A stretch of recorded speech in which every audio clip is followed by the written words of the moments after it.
America. We are endowed by our Creator with certain unalienable rights: life, liberty, and the pursuit of happiness. At Grand Canyon University, we believe in equal opportunity, and the American dream starts with purpose. To serve others in ways that promote human flourishing and create a ripple effect of transformation for generations to come. Find your purpose at Grand Canyon University. Private, Christian, affordable. Visit gcu.edu. City. Isn't it about time for somebody's favorite radio program?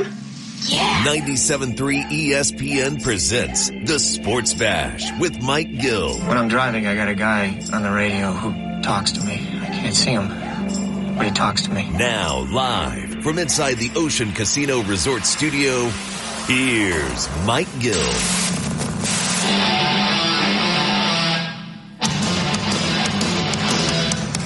We are live on a Wednesday edition of the Sports Bash, 97.3 ESPN, the 97.3 ESPN free mobile app, streaming live video on the X platform, at Mike Gill Show. What's up, everybody? I'm your host, Mike Gill. Phil's down 4-0, starting to kind of claw their way back into this one against the Yankees, trying to avoid being swept as the game last night. Phillies losing 12 innings. It's 4-3 Yankees right now in the fifth. Kind of a Phillies down early. A grand slam by the Yankees early in the game. Put the Phillies down 4-0. And the Phillies are kind of clawing their way back into this one. Who hit that bomb? Weston Wilson just hit a bomb. Austin Hayes hit a double. And then Nick Castellanos hit a single, drove in a run. So Phil's kind of trying to claw their way back into avoid being swept by the Yankees. We'll keep you up to date on this one as it's 4-3 in the fifth, and the Phillies trying to avoid the sweep. The game last night was filled with a lot of storylines, one of which was the extra innings decisions that really, not just the Phillies. I see a lot of people attacking Rob Thompson and the Phillies. It's all of baseball. I mean, the discussion we were having last night, I got a text message from a buddy. We're sitting around last night watching the game, and everybody's talking about why aren't they bunting the guy over? It's a baseball play. You got a guy on second base with nobody out to start the game, to start the inning. You bunt the guy to third, and then you hit a fly ball to the outfield, and the game is over. We all, as baseball fans, are 100% on board with that. Sadly, Major League Baseball is the one baseball entity that is not on board with that. These guys just don't bunt. And therefore, asking a guy who doesn't bunt to now bunt the ball in a key situation in the game, you're just not going to see teams do it, right? I mean, the Yankees didn't do it. The Yankees did not, they had Grisham ground the ball to second base and move Volpe to third, and then the sacrifice fly. But Grisham didn't willingly ground the ball to second base. He just did it. I mean, he didn't bunt the guy over to third. And that is baseball today. The Phillies didn't do it last night. Nor did the Yankees, and the Yankees won the game. So it is more of a baseball conversation than it is why the Phillies didn't do it last night. Now, you would say, I don't care that other teams don't do it. I want my team to do it. That's fine. But just understand that it's not like every other team is doing this, and the Phillies are the one team that's obtuse to do it. Nobody is doing it. And the Yankees took the lead 6-5 on that play. And then the Phillies came back and tied the game at 6-6. They ended up losing in the seventh, not because the Yankees finally said, look, this game's in the 12th inning. We need to get this guy over to third base. No, Chisholm singled to left. Wells went to third. And then they, scored the run. Well, I think it was a weird double play or something that ended up happening. And that gave them a 7-6 lead. The Phillies then in the bottom of the 12th. This is where I thought the Phillies could have probably laid the bunt down. The ghost runner on second base was Bohm. Now you have Brandon Marsh at the plate. Brandon Marsh is a guy that I think you could ask to bunt. You know, if you want to say, hey, Bryce Harper's up, you can't bunt Bryce Harper. Okay, fine, you're not going to bunt Bryce Harper. I think you could ask Marsh to bunt. And then Bohm goes to third. Now Real Muto's up. The problem is Real Muto struck out, and so did Wilson. That's how you ended the game last night. So you would have left the guy stranded on third base. But Marsh is a guy you could have asked to do it. To start the 11th, you had Stott on. Stott was on, I think, right? Stott was the guy who was the ghost runner. You could have probably had Hayes bunt him over, but you had Hayes come up in single. So it worked for the Phillies not going in that direction. In the 10th,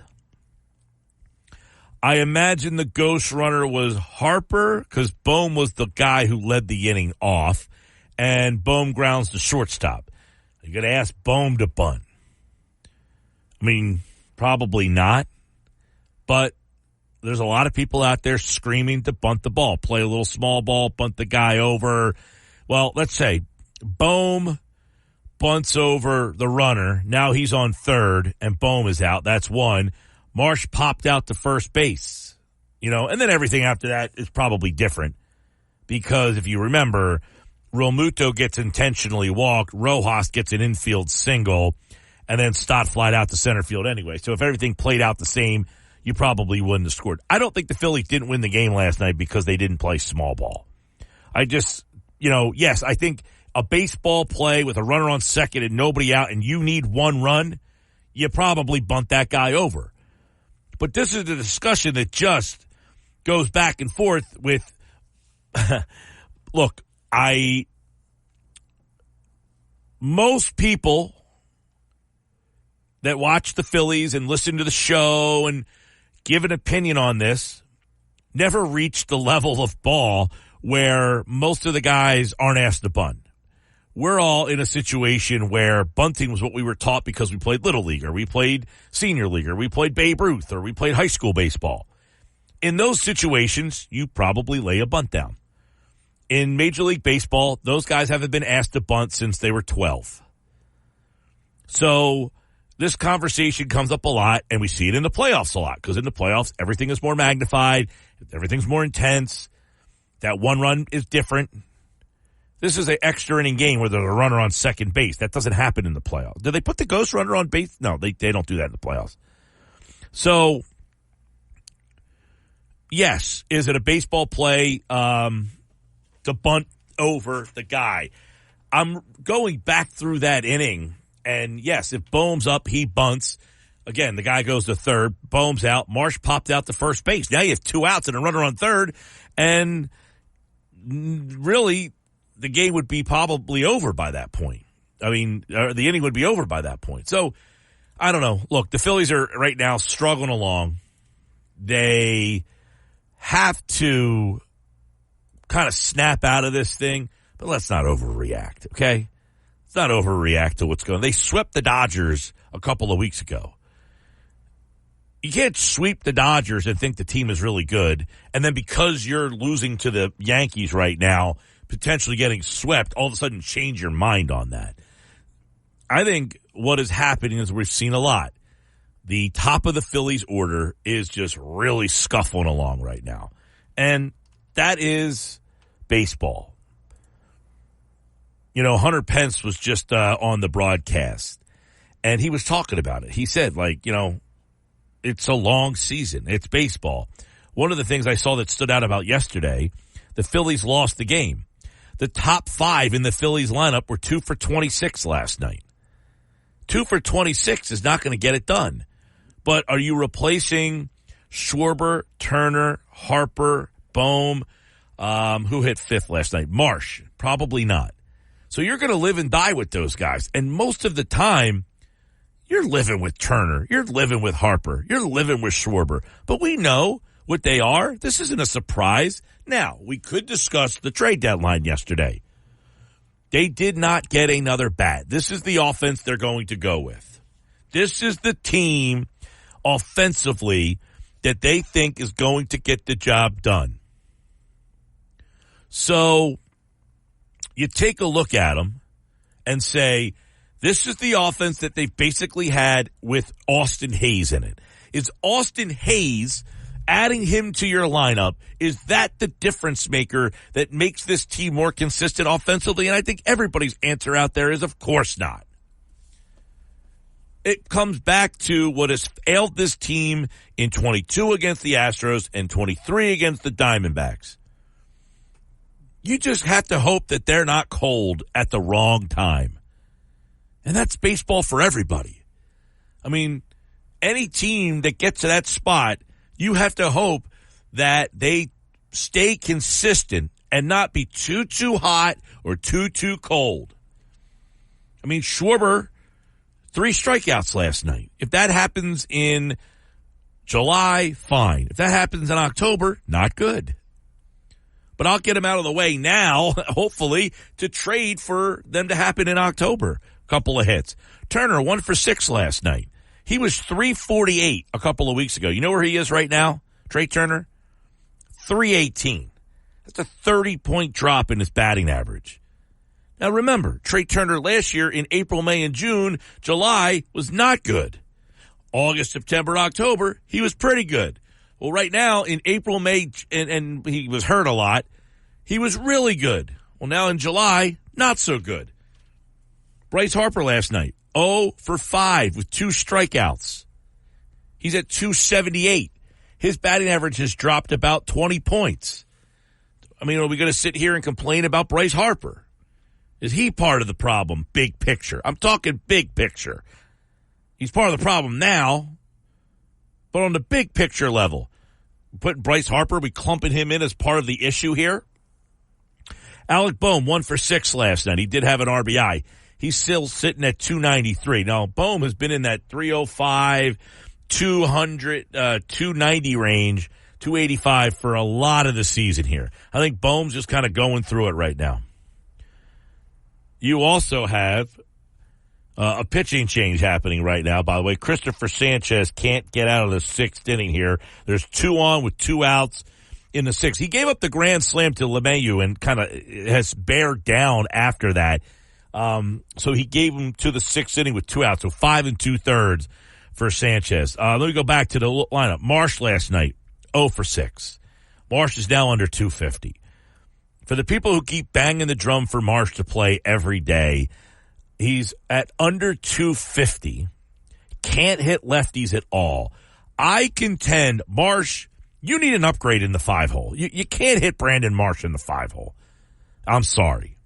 I'll be the bad guy. I'll be the guy who, the very popular Brandon Marsh. I'll be the guy that has to speak the truths here. Okay? I like Brandon Marsh. I even said before, you can't trade Brandon Marsh. I understand the value that he brings to this team to the locker room. You can't move Brandon Marsh. You also can't hit him 5th. You need an upgrade in the 5-hole. Real Muto, 3 for 5 last night. Do I think about going back to JT in the 5-hole? I prefer JT 5 than I do Marsh. He's just a more professional hitter. Nick Castellanos, 0 for 4 last night. He did just have an RBI single in the game there. I know I can't count on him, so I got to keep him lower in the lineup. The guy that really changes a lot for this lineup, if he can get going, is Bryson Stott. Because Stott's a guy that showed he can handle hitting in the 5-hole last year in your playoff run. But if I can get him into the 6th spot and now Marsh back to the 8th spot, because Stott, it would hit behind Real Muto. So if you went Schwarber, Turner, Harper, Bohm, Real Muto, Stott, Castellanos, Marsh, Hayes, that's something. And if Hayes really, look, Hayes last night, 2 for 4 with 4 RBI, hit the home run. If Hayes comes out and just starts swinging the bat for you and shows some consistency, he's a guy that you can think about maybe moving up in the lineup. But I got, a couple things about the lineup right now. And today's lineup, by the way, which we'll get to you, it's brought to you by Clark's Moving and Storage. Moving's a breeze with Clark's Moving and Storage. Clark's Moving and Storage of Rio Grande. The lineup today, you're not going to be happy with, but it's funny. It's the lineup that you see and you then complain about the lineup that they put together, and then you're like, that's the one they win with. It's Schwarber. Hayes is hitting 2 today.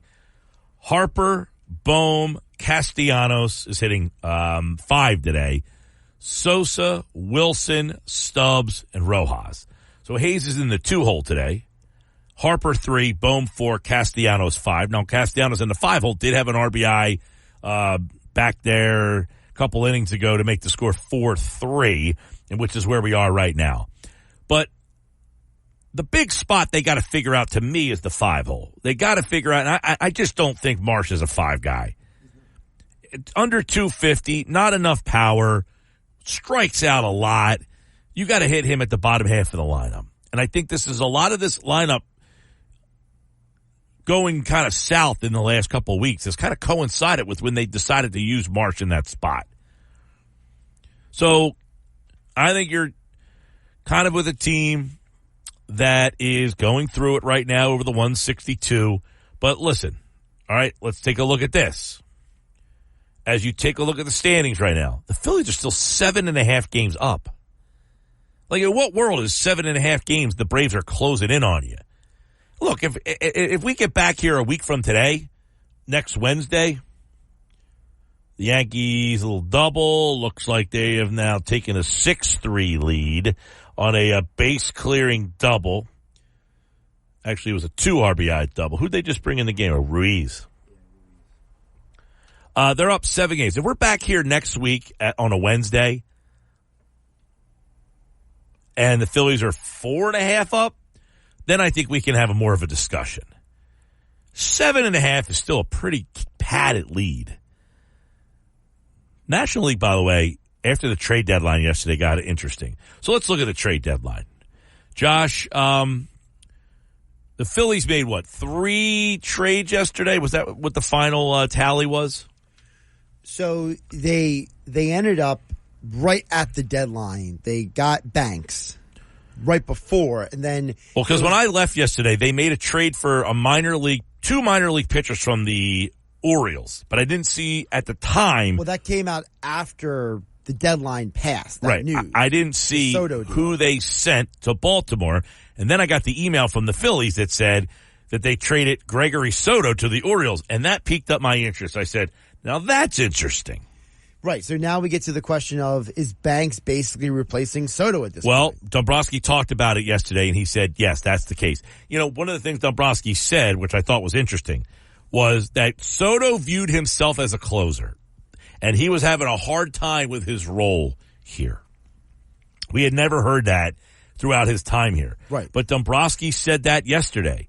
In fact, Jeff Kerr, our buddy from CBS Sports, wrote the article over at CBSNews.com. I'll read it right from what Dombrowski said. This was pretty interesting. And I was surprised to hear this, because I was surprised a little bit that traded Soto, not because he's an important piece of the bullpen, but more so that it basically kind of says, look, we didn't trust the guys that we had. Dominguez and so those secondary guys, we wanted a little tweak of those guys, and they kind of shaped their bullpen yesterday or this weekend with Estevez as the back end and now 2 new guys in those 6th, 7th inning areas. But one of the things that Dombrowski said was, quote, we didn't necessarily get Soto as a closer. I think a lot of times he envisions himself as a closer, which is fine, but he's doing fine for us. We weren't dissatisfied with him. The way we use our pen, I'm just not sure there was a way he felt comfortable in that regard. So that's a clear indication that Gregory Soto didn't like the way he was being used, and the Phillies are saying, look, that's the way we use our bullpen. Sorry, man, we're not changing things. So Soto comes over here, and we had talked about Soto. He had a lot of saves in Detroit. And when the Phillies got him, I got to imagine they thought they were getting the back end of the bullpen guy. And instead, they've got a guy who's kind of became,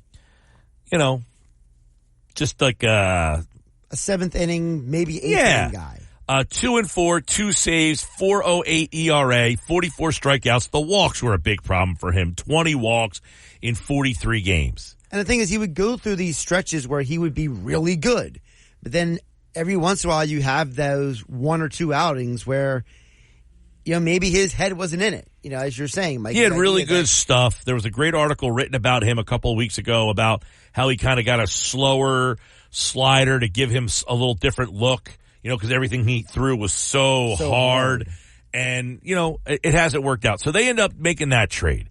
And they get a guy, Tanner Banks, who, look, he's going to move into a more prominent left-handed role. Well, there's two things with Banks real quick that we need to highlight. Number one, yes, he is a left-hander, and he's excellent against left-handed hitters. One of the better pitchers against lefties. That's number one. Number two, he has over 100 starts in the minor leagues, and he has started a few games at major league level. So you have to wonder, we know there's a couple dates coming up that the Phillies have not announced a starting pitcher yet. If they don't have Taijuan Walker available yet, Mike, do they consider maybe putting Banks out there as an opener situation? Maybe as an opener. I don't think any long-term spot here. I think they look at Banks more as he is now the left-handed guy in that bullpen, that can pitch in some higher leverage situations with,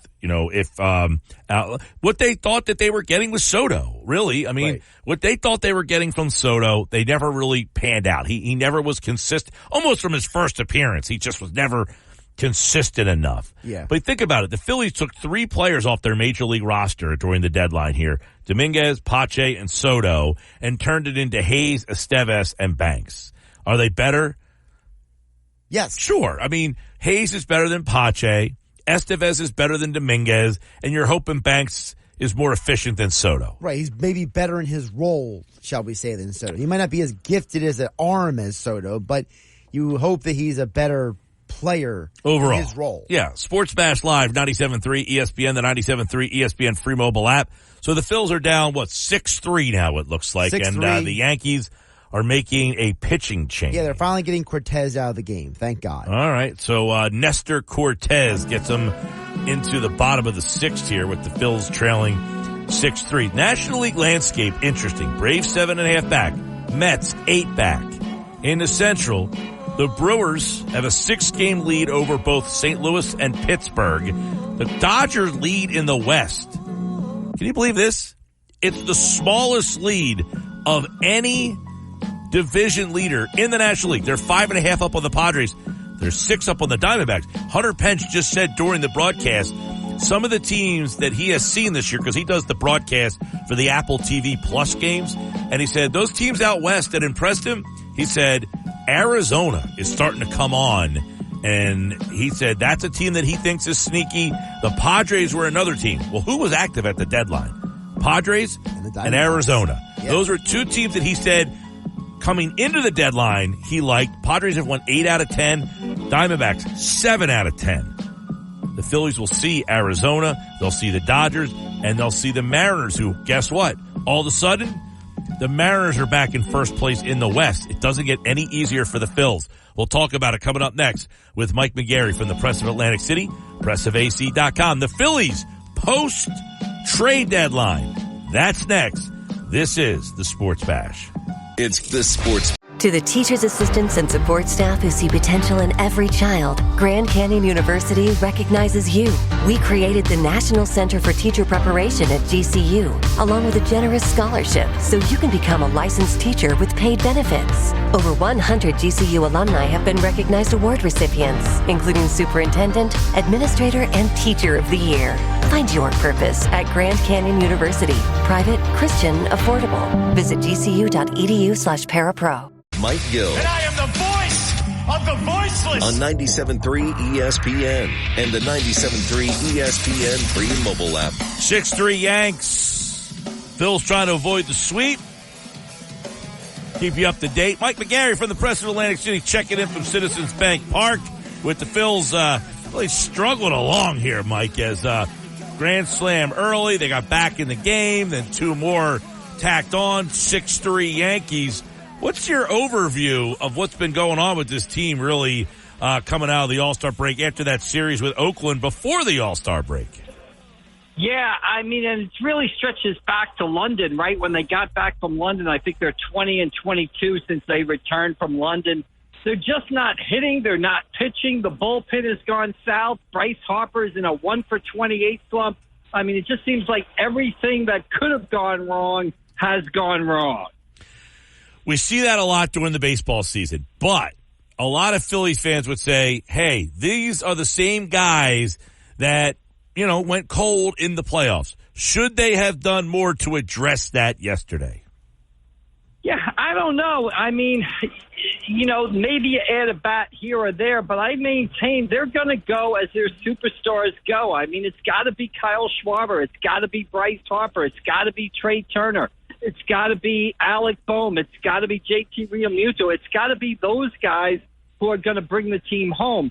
This, a player here might push them over the edge. But if Bryce Harper is going to be 1 for 27, if Alec Boehm is going to have 4 RBIs in June, if Trey Turner is going to struggle like he has since the All-Star break, I don't care who you trade for at the deadline. You're not going to win many ball games. Yeah, I mean, and that's been their problem, though, right? It's that, hey, Castellanos carries you through the Braves series, and then he kills you in the Diamondback series. A lot of the guys have been so hot or so cold. So when you look at this lineup, yeah, you're right. It's those guys, but they're the same guys who have been letting you down. Are they just too streaky? Yeah, I mean, to a degree, all baseball players are streaky. I think this Phillies team is a little bit more streaky than most. And it's kind of a balancing act, right, Mike? You talk about the grind of 162 games. I bet you can look at every World Series winner of the past, 20 years, and they've had a stretch of games where they haven't played well. And it's a balancing act between when do you say it's just baseball, it's going to change, the players are too good to keep performing like this, or when do you push the panic button?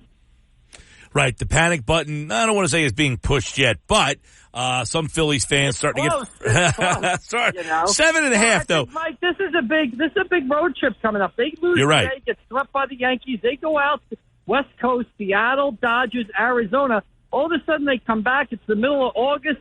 The lead, which is once 10 games, is down to about 4.5, 3.5 games. You're going to have a lot of worried fans in the Delaware Valley. I say there's 7.5 now. That's a big cushion. But if me and you were talking next Wednesday and it's 4.5, now I think we have a different discussion, right? Yeah, absolutely. But keep in mind that if you have a 4.5 game lead in the middle of August, if you go back and look at the teams that had a 4.5 game division lead in the middle of August, I would venture to say that 95% of them got home and won the division. So it doesn't seem like a lot when you were up 10.5 and you thought you were going to walk to a division title and have one of the best summers in franchise history. But again, it could be cause for concern when they come back from this road trip. Mike McGarry, Press of Atlantic City, pressofac.com. Phillies, they are trailing 6-4. They actually scored while we're having this conversation. An RBI ground out by Castellanos. Boehm tripled to start everything, and he has scored to make it 6-4. Gregory Soto traded. Sir Anthony Dominguez traded. Were you surprised yesterday that Soto was part of a deal to bring back minor leaguers and not help the big league roster? Yeah, I mean, I guess Dave Dombrowski said they wouldn't have made that move if they didn't go out and get Tanner Banks from Chicago White Sox. Now, they clearly think that Tanner Banks fills that third lefty spot in the bullpen better than Soto, so that's why they made the move. We'll see what happens with Tanner Banks. To me, here's a guy who pitched in low-leverage situations for the Chicago White Sox, who are the worst team in baseball. Now you're going to ask him to come in here and pitch in big games in a pennant race, so we'll see how that goes. But, I think maybe that's more of a statement on Soto than it is on Tanner Banks. Yeah, so he'll be the lefty. They bring in Austin Hayes. I asked this question to you, Mike. He is batting 9th most days. He's 2 today because Turner and a couple guys are out. Is adding a new number 9 hole hitter, is that enough? Well, I mean, if he hits the way he has the past 2 days, I mean, he had the home run last night at 4 RBIs, had a big double today, I believe. So if he can hit like that, I think he's an upgrade.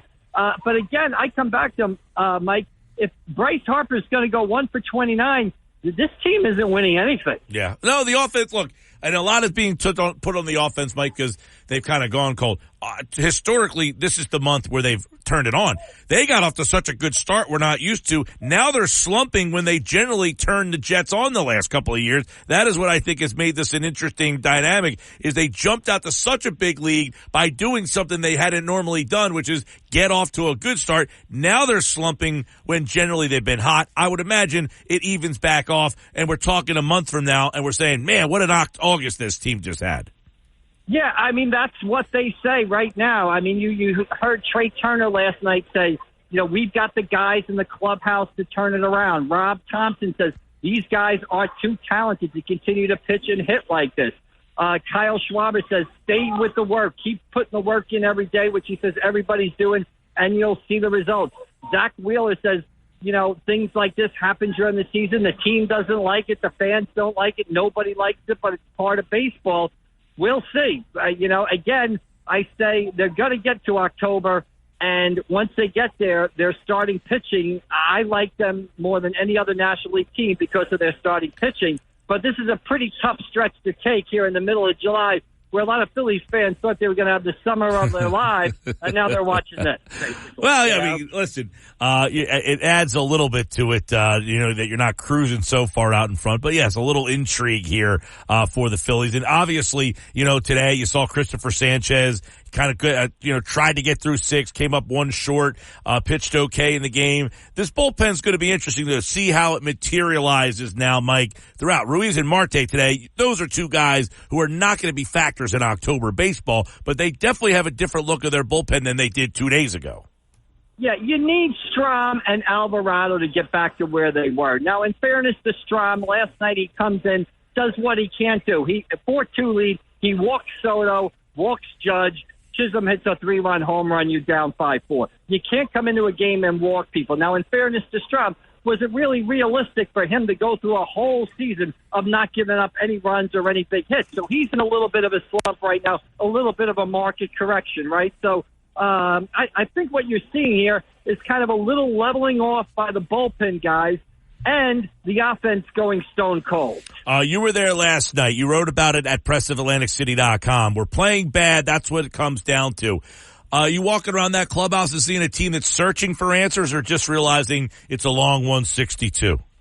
Yeah, I think this is a team that maintains it's a long 162, that believes in itself and believes it's going to turn it around. And again, I go back to what I said a little earlier.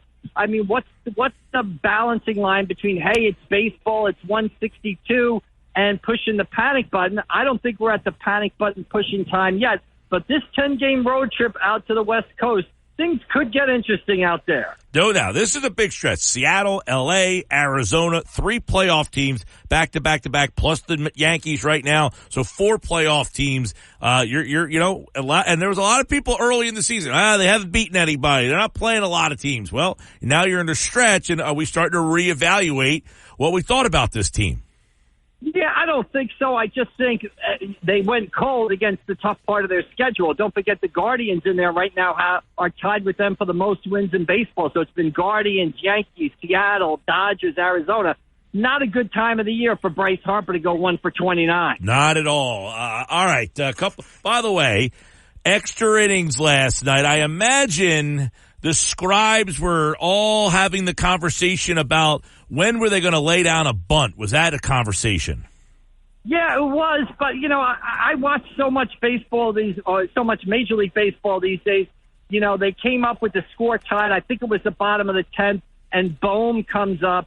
And the move there is I'm screaming, 10, 15 years ago, high school baseball game, Bohm bunts the guy over to third with 1 out.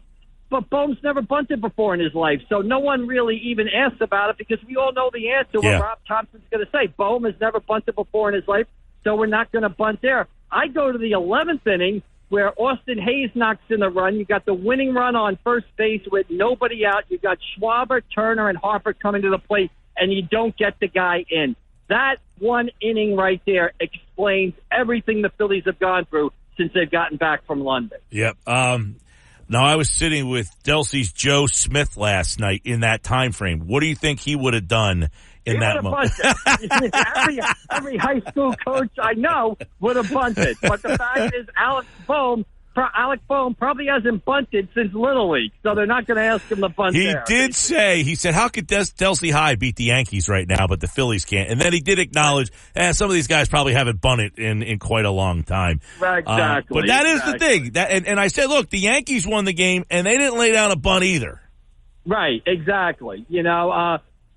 Both these teams are watching these teams. They're exactly the same. The Yankees were sputtering, until they went to Boston this past weekend. They were sputtering. They were in the midst of stretch that everybody in New York going crazy. They weren't hitting any home runs. Now all of a sudden they come down here, and DJ LeMahieu, who came in today batting 170 and was supposed to be washed up, hits the grand slam. So both these teams are built the same way. They're built to score by hitting the ball out of the park. That's modern-day baseball, and the Yankees have done it much better than the Phillies the past couple of days. They did, but you're right. There was like 2-3 weeks ago where the people were questioning this Yankees team, and their pitching was a disaster and everything. And in baseball, it flips around quickly, and that's what you got now. Phillies down 6-4. Marte just got out of the seventh as they travel to the bottom half of the seventh. We'll keep you posted here. Mike McGarry will have all full details at pressofatlanticcity.com. And the new look Phils, Carlos Estevez, he got in the game last night. Taylor Banks is now a part of this team. And, of course, Austin Hayes has been here. 3 new Phils. We'll see if it provides new results today with a couple innings left to go. Mike, appreciate it, bud. All right, we'll see you down the road, Mike. Thank you. Mike will be on Happy Hour Friday, and the Sports Bash on Happy Hour Friday will be live at Charlie's in Summers Point. Yes, we'll be taking the show on the road. Happy Hour Friday at Charlie's in Summers Point. Actually stopped by Charlie in Summers Point last night, celebrating 15 years of the Sports Bash. We'll be there this Friday, but I didn't have $2 Bud Lights last night. I will be bringing the $2 Bud Lights with me, and you can have whatever you'd like there. They got a great draft selection. We went with the Wings last night, took the team over there. Thanks to the boys at Charlie's for hosting the team last night, celebrating 15 years of the Sports Bash this Friday. Stop out. We got Smashing Pumpkins, Green Day tickets, $2 Bud Lights, prizes throughout the day. Stop out and see us live this Friday for Happy Hour Friday at Charlie's in Summers Point. I'm Mike Gill. This is the Sports Bash. Phil 6-4, trying to sneak the final game of this 3-game set. The Yankees have won the series. If the Yankees win today, they will be tied with the Phillies. 65 wins. Phillies have 42 losses. The Yankees have 45 as we enter play today. We're in the bottom of the 7th, and I'll give you the details on it coming up next here on the Sports Bash. Is your vehicle stopping like it should? Does it squeal or grind when you brake? Don't miss out on summer brake deals at O'Reilly Auto Parts.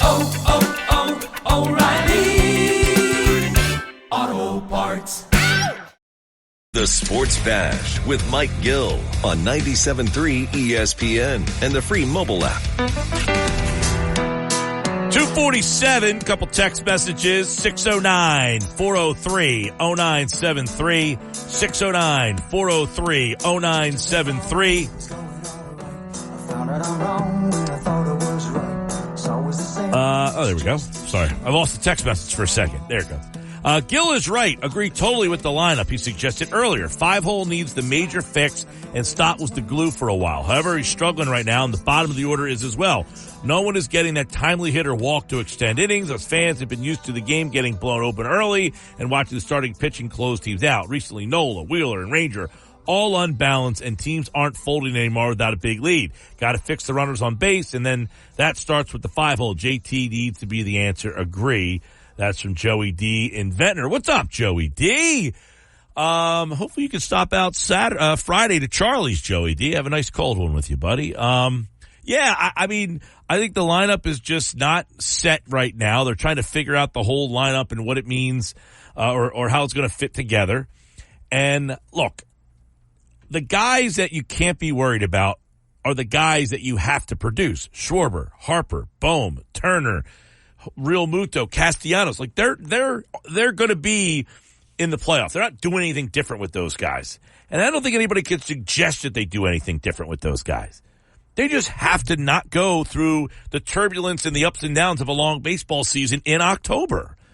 You know, show me a guy that can stay hot for 4 weeks. That's hard, man. It's hard. Like Castellanos was blazing hot for a week. Well, then he got ice cold. You need something in the middle there. But without Castellanos being blazing hot, you're not there. The problem is you can't also have him ice cold. So there's got to be some kind of, consistency with this lineup. And that's been the problem with this team all the way through. Can Austin Hayes add some consistency? I don't know about that. I mean, Austin Hayes is a nice player.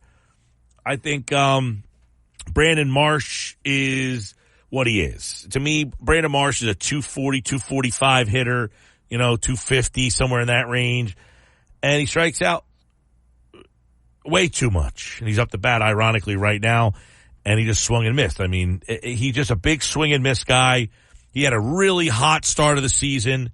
And I think that put him above the numbers that you're used to. But he's kind of sliding back to where he typically feels like he should be, which is in that 245 range. And he just walked, by the way, so that's good. Marsh is in as a pinch hitter for Rojas. Rob Thompson has to kind of feel his way now with what he's going to do with Rojas and what he's going to do with Marsh and when he's going to hit for Rojas and when he's going to put Rojas in. Last night he used him as a pinch runner. All those things. Stott is now in the game for Weston Wilson, by the way, and Stott got a hit. Maybe Stott can be the guy. He has yet to really get that hot streak going. Can they get him to get that hot streak and get them going?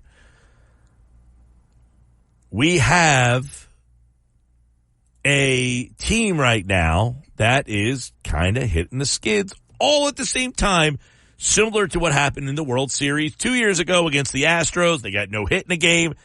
And then last year in Game 6 and Game 7 against Arizona, you had a bunch of guys who had carried you to that point.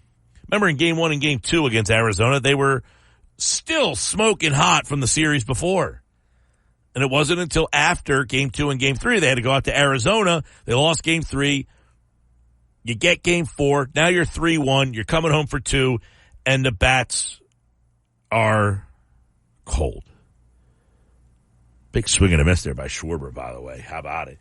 Schwarber trying to tie the game up, actually give the Phillies a lead. It's first and second with 2 outs in the 7th. First and second, 2 outs in the bottom of the 7th for the Phils, trying to salvage one here. And then, as we just talked about, the schedule just does not ease up for the Phillies here. They've got a stretch of games where they just played Cleveland, and Schwarber struck out.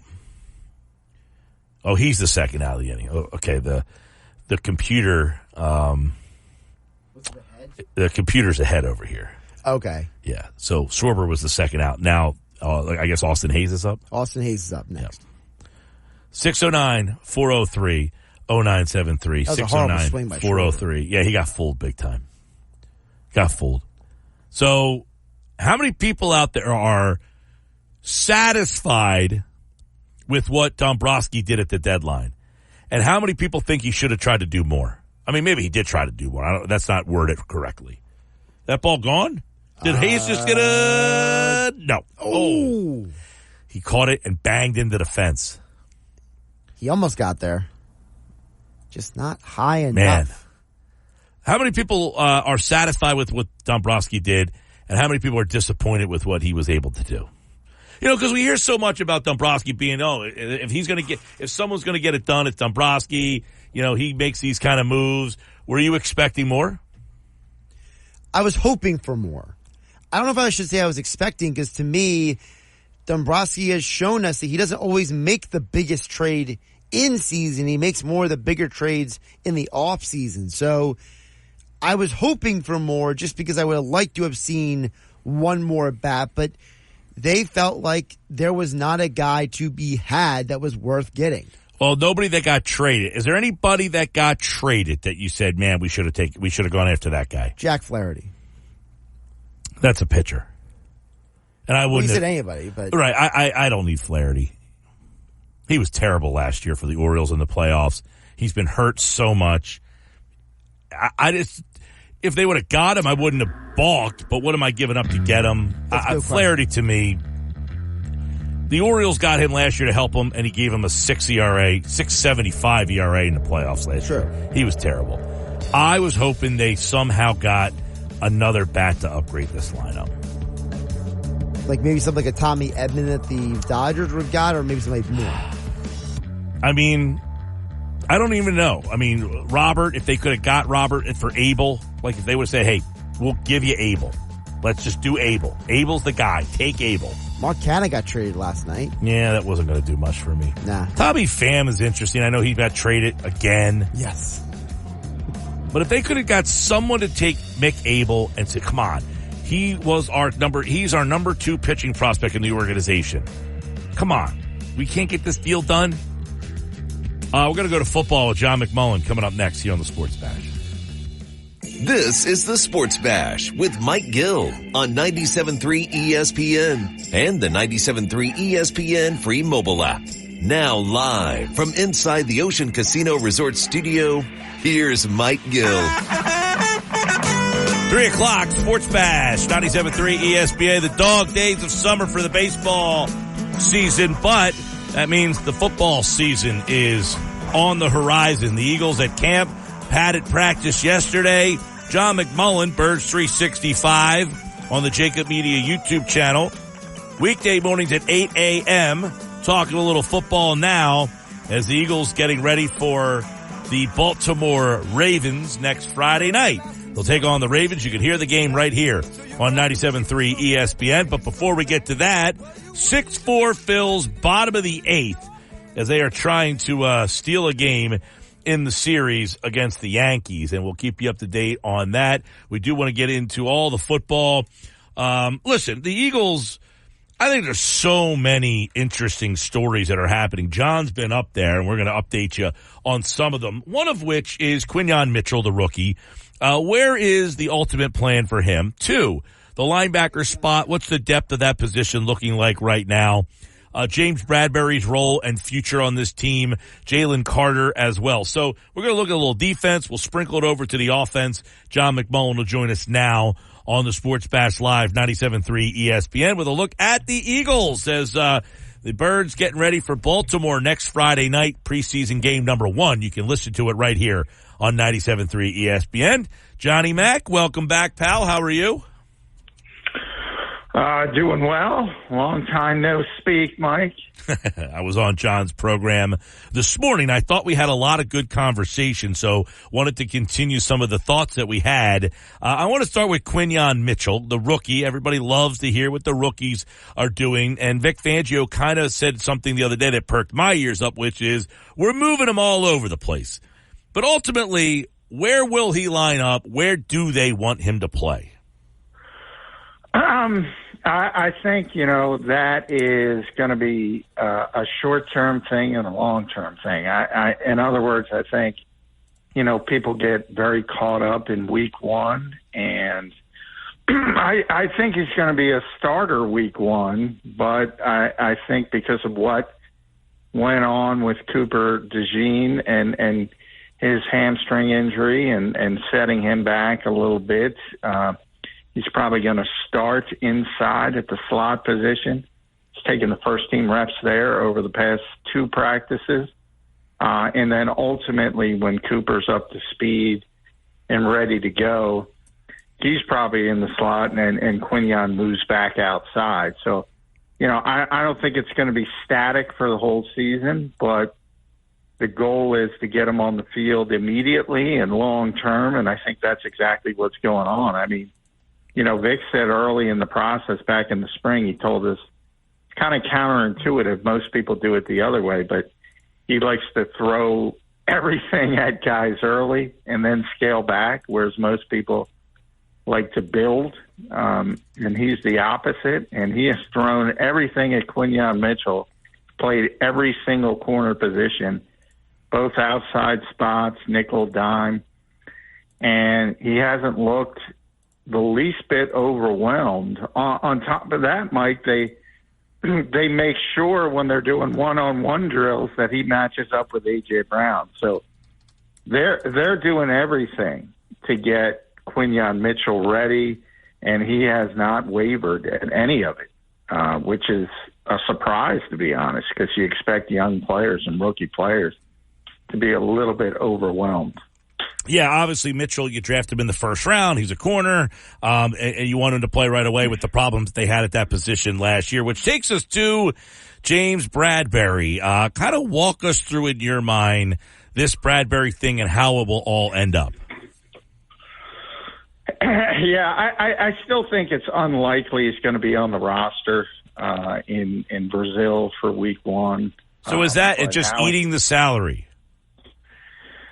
No, I think Howie's, kicking the can down the road to try to get something. And that's why he's still here, and he wants a conditional day 3 pick, the highest available. And the more injuries that crop up, the more likelihood that scenario unfolds. And we've already seen a couple serious injuries around the league with corners going down. So that's sort of the game you're playing, the game of chicken. We kind of talked about it on my show. The part I don't like about it is you're taking valuable reps away from young players who, maybe you're going to need them when Bradberry is eventually gone, and maybe they're not as ready as they should be. So it's a give and take, but bottom line is he just doesn't want to cut him for nothing, and he's taken it this far. So if everybody in the rest of the league stays disciplined, that's the interesting part, because is he going to keep him? Is he going to go all the way to the trade deadline? And he might. But if you're going to have James Bradberry as a backup safety, understand that's a position you usually is a core part of your special teams group. You think about last year with Sidney Brown, how big of an impact he made on special teams coverage. You're not going to have that with your backup safeties, especially if they're James Bradberry and Avonte Maddox, at least until Sidney Brown's ready to go. Yeah, I mean, that whole thing, now he apparently went to them and suggested the move, and they just kind of acquiesced. But I don't know if you can just see any reason to believe of, hey, why didn't they take a look at him and say, no, James, we want to look at you at corner and give you a shot at that. Them just acquiescing and letting him go to safety, I guess, kind of gives us how they feel about him, maybe? No, it's just part of the life of the NFL. Look, if you draft a guy 22nd, if you draft a guy 40th, they're going to be part of your plans, and that's where Quinyon Mitchell and Cooper DeJean were drafted, and they're going to be a big part of it. Plus, they brought in Isaiah Rodgers, who was suspended last year, obviously. So, he's essentially a newcomer, even though he's signed to the organization. And that's what Bradberry saw the writing on the wall. He's a smart guy. He understands what that means, and probably not going to be a chance to play cornerback unless there's a bunch of injuries. And if that happens, yeah, he might get involved. I mean, Vic made it clear that he's probably going to play corner at some point. And I think from Vic Fangio's philosophy, it's, well, I know he can play corner. Let's see if he can play safety. And if you have to revert back to corner at some point because of injuries, you just snap the finger and do it. My concern has always been Vic's going to do what he wants to do, and the more he has James Bradberry, the more he's going to see what I see and everybody else sees who's been around him. He's professional, he's smart, he's savvy, he's a perfect zone corner for what Vic wants to do. And the more he's got access to it, the more likely, how he's got a little bit of a loggerheads, because he keeps talking about playing younger players and maybe getting over the hump and swallowing some of the medicine, the early startup costs, and maybe they're ready down the road. Vic's going to play who he thinks can win him games. There was a lot of buzz before camp because of the amount of talent or the amount of young players in the cornerback room. How's that shaping up? Is it as intense as it felt like it was going to be, or is the cream rising to the? What do you make of all the names that people were, talking about before camp, and now that they're at camp? Where does that position kind of stand? Yeah, I mean, you know the guys. I like to call them the 100%ers, are Slay and Mitchell and DeJean and Rogers and Ringo. Those are the guys who are going to make this team. No doubt about it. And then it becomes, all right, how many do you want to keep? How many can you keep? And those are the Eli Rickses of the world, who's got good natural coverage ability and potentially you could lose him on waivers. That's why the Eagles kept him last year. You have Josh Jobe, who's arguably your best special teams player. And you want to take that away from Michael Clay, because that was quite a turnaround for the Eagles in special teams last year, from bottom of the league to top of the league. And guys like Josh Jobe are a big part of that. And you want to lose him. Zach McPherson is back. They already cut Mario Goodrich, who made the team last year. So you can see how much deeper they are at cornerback than they were last season when things kind of went off the rails. So they got a bunch of bodies. They can't keep them all. Avonte Maddox, I would think, is in danger of losing his spot. If he's not going to start at slot corner, you have to keep Avonte Maddox around. So it's evident they want to keep as many of their young corners as possible, but they probably can't keep them all. Yeah, that was a story at the beginning. We'll see how it emerges here. Safety spot, you got Chauncey Gardner, Reed Blankenship, and a lot of question marks back there. Bradbury getting a lot of snaps. You mentioned Avonte Maddox. They were paired together. No Sidney Brown. What is that safety spot kind of materializing as after the first week? Yeah, well, it's interesting because it started, obviously CJ and Reed are challenged starters, and it started with the second team as Tristan McCullum and Mekhi Gardner, and then all of a sudden Bradbury is on the second team with safety, and it became Tristan McCullum and James Bradbury, and now all of a sudden Avonte's on the second team with Bradbury, and Tristan McCullum and Mekhi Gardner are on the third team. So that's what I was kind of talking about. And, third team reps are not as prevalent as second team reps, not even close. So you're taking away reps from younger developing players for aging veterans who are probably 1 year guys, even the best case scenario. This is probably going to be it for James Bradbury and Avonte Maddox in Philadelphia. So it's a little bit of that give and take. He probably doesn't like it, but, they're on the roster, so Vic's going to use them or attempt to use them. And that's where you are. Now, I do think people, and this is even with Cooper DeJean, it's like, people forget he's here because he's out for 3 weeks. And it's like the end of the world. You're going to be back. And in the case of Sidney Brown, he might miss the first 2-3 games, but he's going to be back. And, he's a 23-year-old guy in phenomenal shape. He tore his ACL, so he needs 9 months. But he'll be back, and he'll have the same athleticism and the same upside. So I think people forget about those guys because they're not on the practice field right now.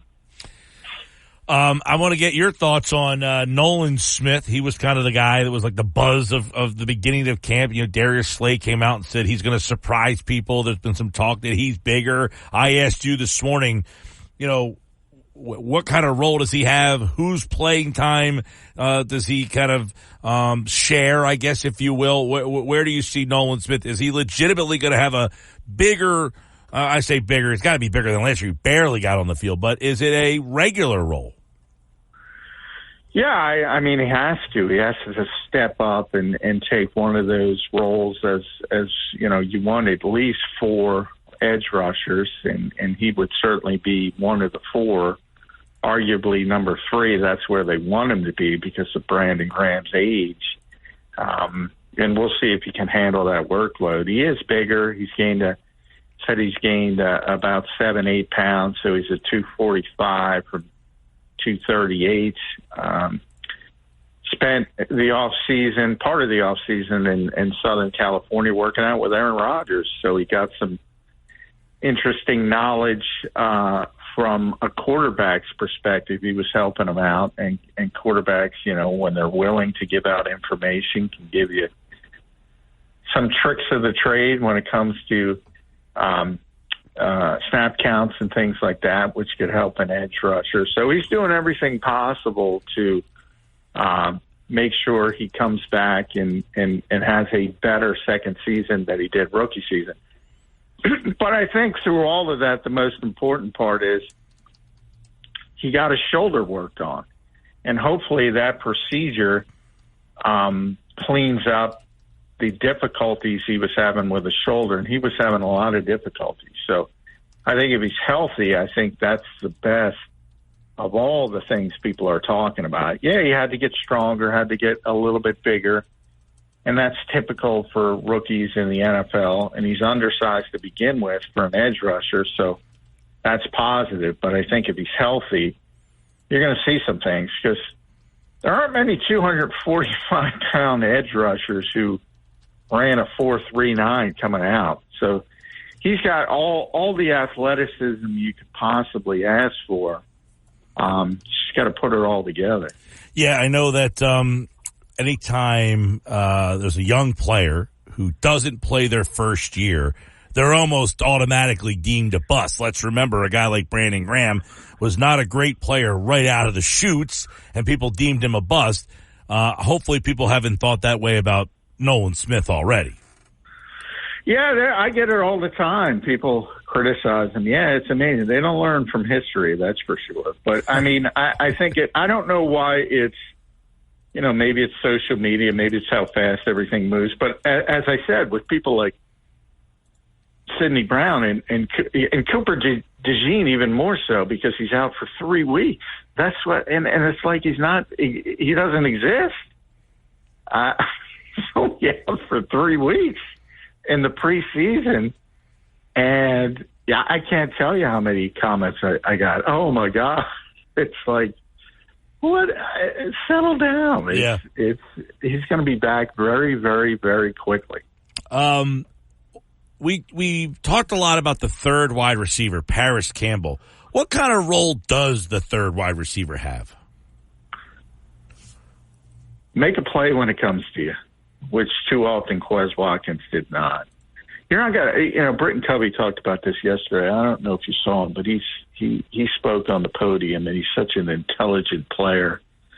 And he's like, and he explained it perfectly. And he said, if you're that third guy on this particular team, it's not going to be very ball centric. I call it traffic. You're not getting a lot of traffic. And Nick has been pretty consistent, and he said it again. And, this passing offense runs through A.J. Brown, Devontae Smith, and Dallas Goedert, which it should. Anybody who says anything differently is insane.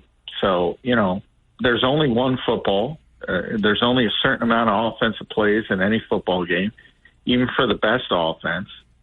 And there's not going to be a lot of traffic for that third receiver. And that could be the third receiver in a literal term, like if it's Paris Campbell or John Ross or Britton, or it could be Grant Calcaterra as the second tight end, or it could be Saquon Barkley as the running back. There's not going to be a ton of traffic for those particular receivers.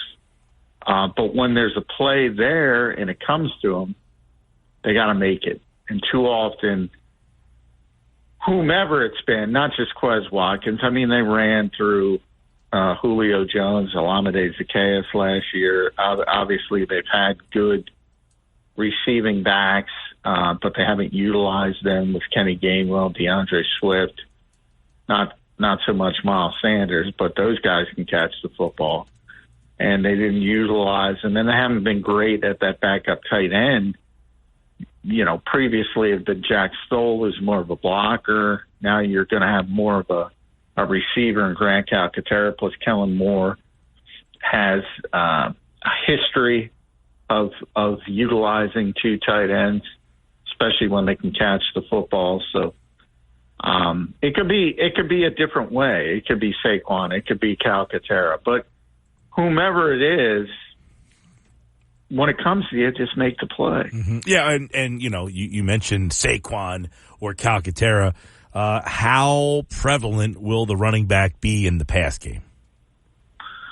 Yeah, I don't think it's going to be terribly prevalent. I think it's going to be a little bit more. They're focusing on, I think, trying to get Jalen Hurts to, I don't want to say give up on a play, but at least, protect himself maybe from not taking a hit and just, dumping the football off. But when it comes to actual designed plays, you'll see the occasional wheel routes to try to take advantage if you have a good matchup with a poor coverage linebacker or something like that. But I don't think it's going to be prevalent as part of the scheme. But they're trying to, say if nothing is there, dump it off. I would interject this. So I was talking to you this morning about something that Howie said on the Up and Adams show yesterday. I don't know, you saw Dallas Goedert was on there yesterday or this morning or something. And the clip that they put out says, how excited is Dallas Goedert about the Eagles' emphasis on the short pass game this season? So I guess that would have a lot of people's ears perked up. Wait, short pass game? Does that mean running back, tight ends, they're going to be a part of it? And then she notes that no one threw downfield more than Jalen Hurts, which is something that Sirianni kind of hinted at the other day of like, hey, maybe we, threw the ball downfield a little too much and we need to be more cognizant of that. Here's what Sirianni said, that he said that Hurts wasn't to blame. Here's what he said. You don't want to be anything extreme, right? This game's a game of balance, right? And so that's not Jalen. Like, that's us as a group. We're, the plays that are being called, the plays that we're calling, the scheme that we're doing. So that's not, and so that's just not, that's us, and we got to be able to spread the ball around the field. I know a lot of times, some of the times last year, we were all chasing big plays because we know how important explosive plays are to the offense. But explosive plays have to come to you. You can't just chase them, and that was a result of all of us. So will there be an emphasis on the short pass game? Hearing that, and then hearing Goedert. A wise man avoids all extremes. Nick's been saying that since he got here. Yeah, I don't think there's any doubt about it. They were chasing big plays, and they fell in love with the big play. I don't think there's any question about it. I do think Nick's trying to protect the quarterback. I think the quarterback was a big part of that and was trying to, but I also think it's natural because they had so much success with big plays and splash plays. So you saw even Patrick Mahomes go through that when he lost Tyreek Hill. And, people kind of forget because of all the Chiefs' success, they often have hiccups in the regular season. And he had a real difficult time when people started to play their safeties in the parking lot to take away the Chiefs' big plays. And he had to get comfortable with taking what was there underneath instead of pushing for that big play.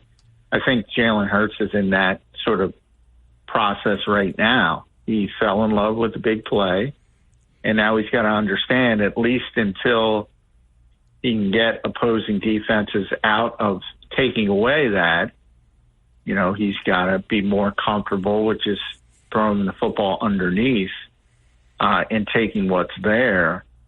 So I definitely think that's been an emphasis. And, that's what the Eagles defense has been doing. They've been playing their safeties in the parking lot.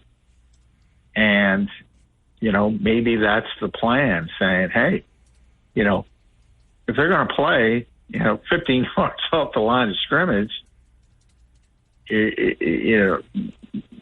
don't pound the square peg in the round hole. Just take the short stuff. And that's what you've seen in this camp is a bunch of short throws, and that's why everybody's talking about it. Yeah, and, just keep this in mind. The emphasis of the short pass game means probably less touches for A.J. Brown and Devontae Smith, and it's probably not what you want to do. No, that's the funny part about it. That's not what you want. You want to get people out of that, shell, that whether it's too high or whether it's going to be cover 3. You want to get them out of that shell so you can get back to making the big plays down the field with AJ and Devontae. That's what you want. That's the best case scenario. But you got to get them out of it. Yeah. And the Eagles didn't do that successfully at the end of last season. And, they're better equipped on paper to do it because Saquon's going to be, in theory, better in space. But, DeAndre is pretty stinking good in space, and they didn't take advantage of it last year. And Dallas is obviously a very good tight end. So, they're definitely trying to get better at that. All right, John McMullen with an update on all the things going on at Eagles camp. There's a lot more, but there's some of the main things that are happening. Weekday mornings, 8 a.m. You can check out John McMullen on Birds 365 on the Jacob Media YouTube channel, and, of course, right here during the football season on the Sports Bash Live on 97.3 ESPN. We're almost at that time. Football season starts tomorrow night with the Hall of Fame game, and you can hear that game on 97.3 ESPN. All right, John, thanks, buddy. All right, thank you, Mike. Yeah, don't forget, Hall of Fame game tomorrow night on 97.3 ESPN, and that's right here with the Texans and the Bears getting down and dirty for the first time of the football season. And football's officially here. Well, once that Hall of Fame game kicks off, the next thing you're worried about is don't get hurt, no injuries, and get me to the regular season. Eagles will start the preseason portion of their season coming up at Friday, August 9th, next Friday. By the way, Philly swept by the Yankees. Bryce Harper just hit into a double play to end the game 6-5. Phils looked like they were getting back in it. They did score a run in the 8th. And then Brandon Marsh up with the bases loaded, and he struck out against a right-handed pitcher, by the way. Harper now 0 for his last 14. A hot streak for Harper's coming. You hope. Well, it's been a rough go for Bryce and the Phillies as they lose this one to the Yanks. It's 4 straight losses in all. They lost to the Guardians and now 3 to the Yanks. And 1, 2, 3, 4, 5, 6 out of 7 they have lost, the Phils. So the lead is a dwindling. We'll talk about it coming up next here on the Sports Bash Live, 97.3 ESPN.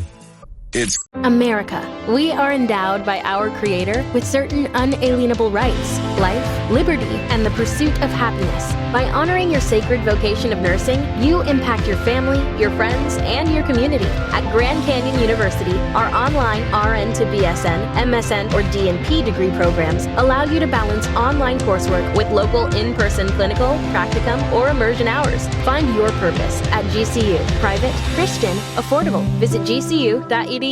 with Mike Gill. Do I have everybody's attention now? On 97.3 ESPN and the 97.3 ESPN free mobile app. 3:33, Phils lose, swept by the Yanks, causing angst. Phils, I get it. Look, it's frustrating. They're in a tough spot right now, a tough part of the schedule. Twins, good team. Pirates, good team. Twins, good team. Guardians, good team. Yankees, good team. Going out west, good teams with Seattle, the Dodgers, Arizona. A lot of good teams that they'll start to see. You got to start playing better baseball. We talked about it earlier with Mike McGarry. You know, it doesn't help that your top players are going cold at the time that you're playing the better teams. Now, there's a lot that goes into this. You play better teams, you face better pitching. Face better pitchers, hitters are going to struggle. Bryce Harper hasn't got a hit since like the beginning of the All-Star, since the All-Star break, it feels like here. He's been terrible. Now, hit the ball last night, ripped was at the first baseman. The first baseman ricochets it over to the second baseman. He's hitting the ball hard. He just ripped one into a double play to end the game here. I mean, he hit the ball hard a bunch, so hopefully it finds a spot. I don't know. How many people out there are hitting the panic button? How many people out there are looking at this team and saying, I have legitimate concerns? Or are you looking at this team and saying, it's a long season. They're not playing their best baseball right now, but they'll be okay. Definitely can look at it 2 different ways here.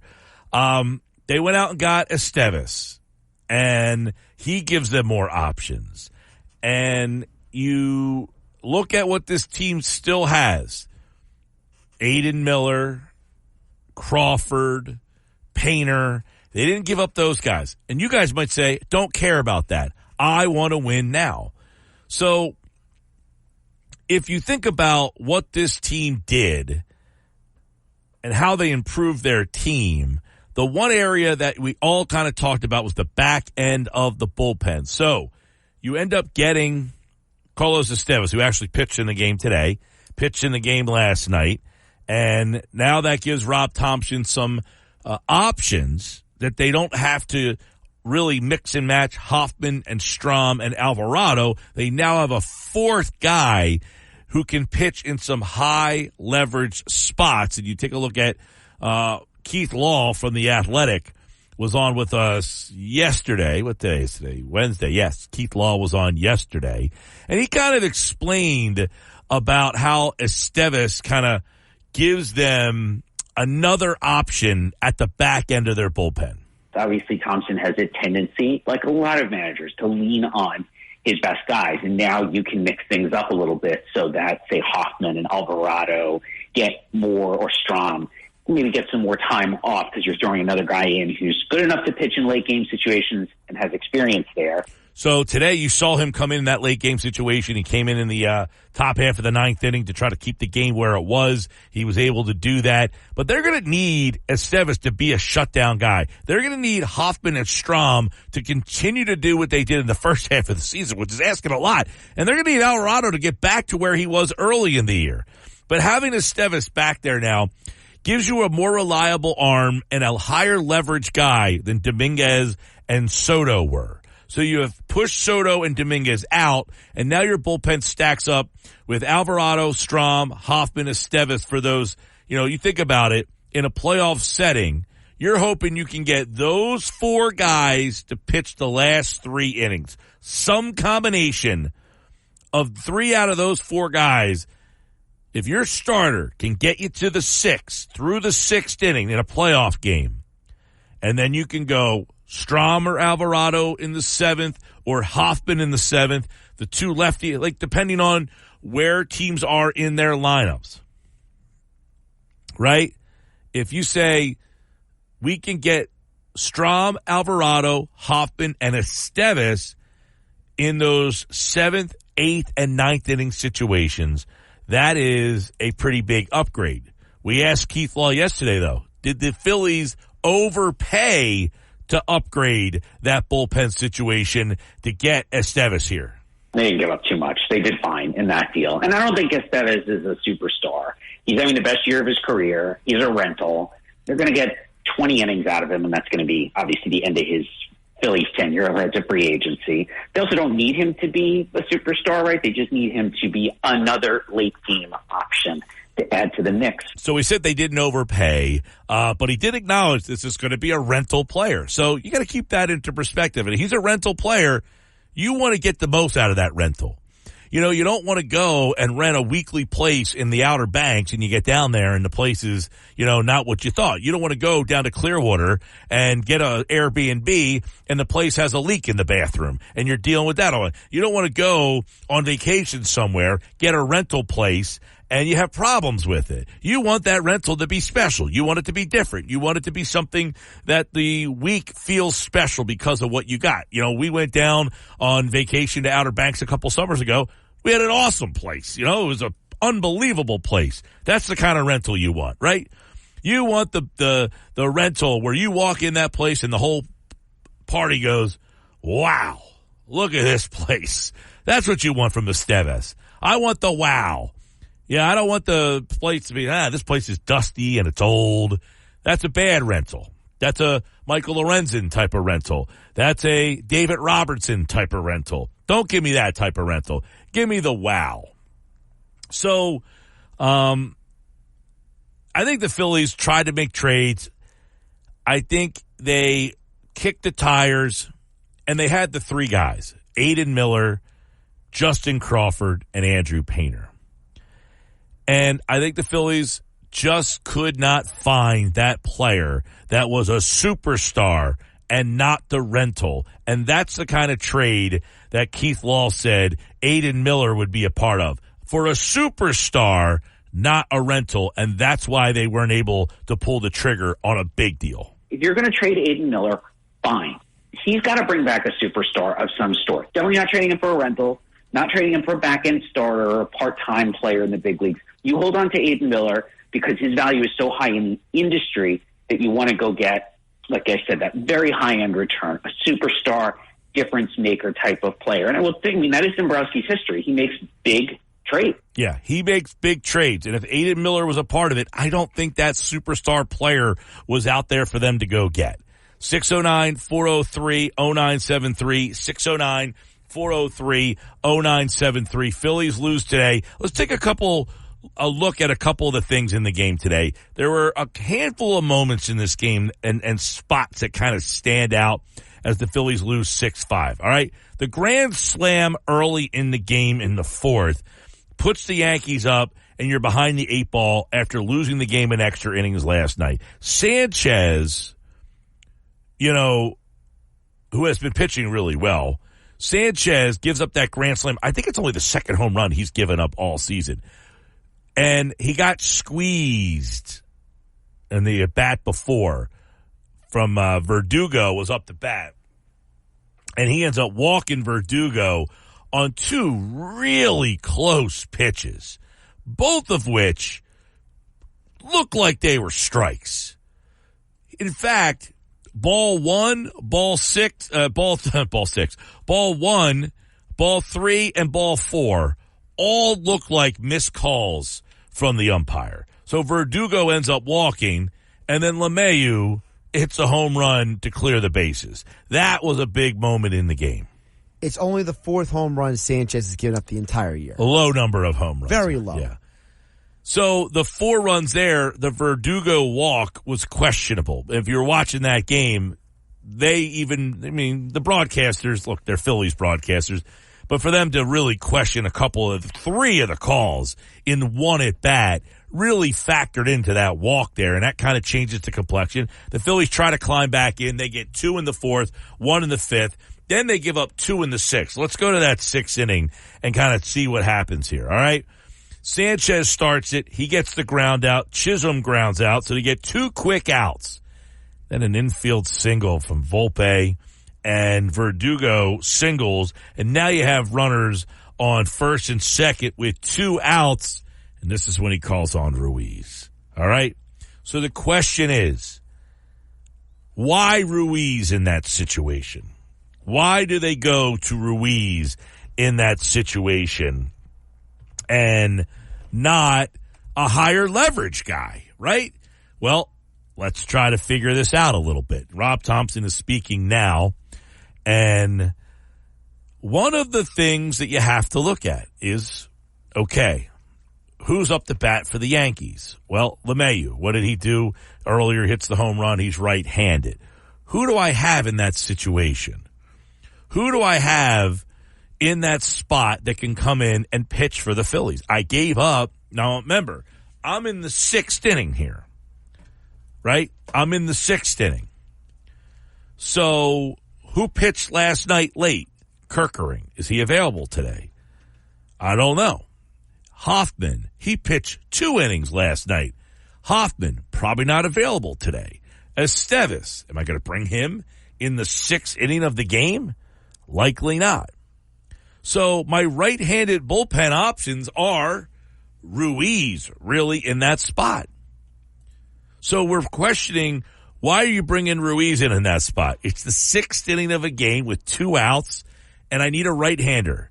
Now, you could, I guess, say, why not go to Strahm a lefty. Now, Strahm also pitched last night and threw almost 30 pitches.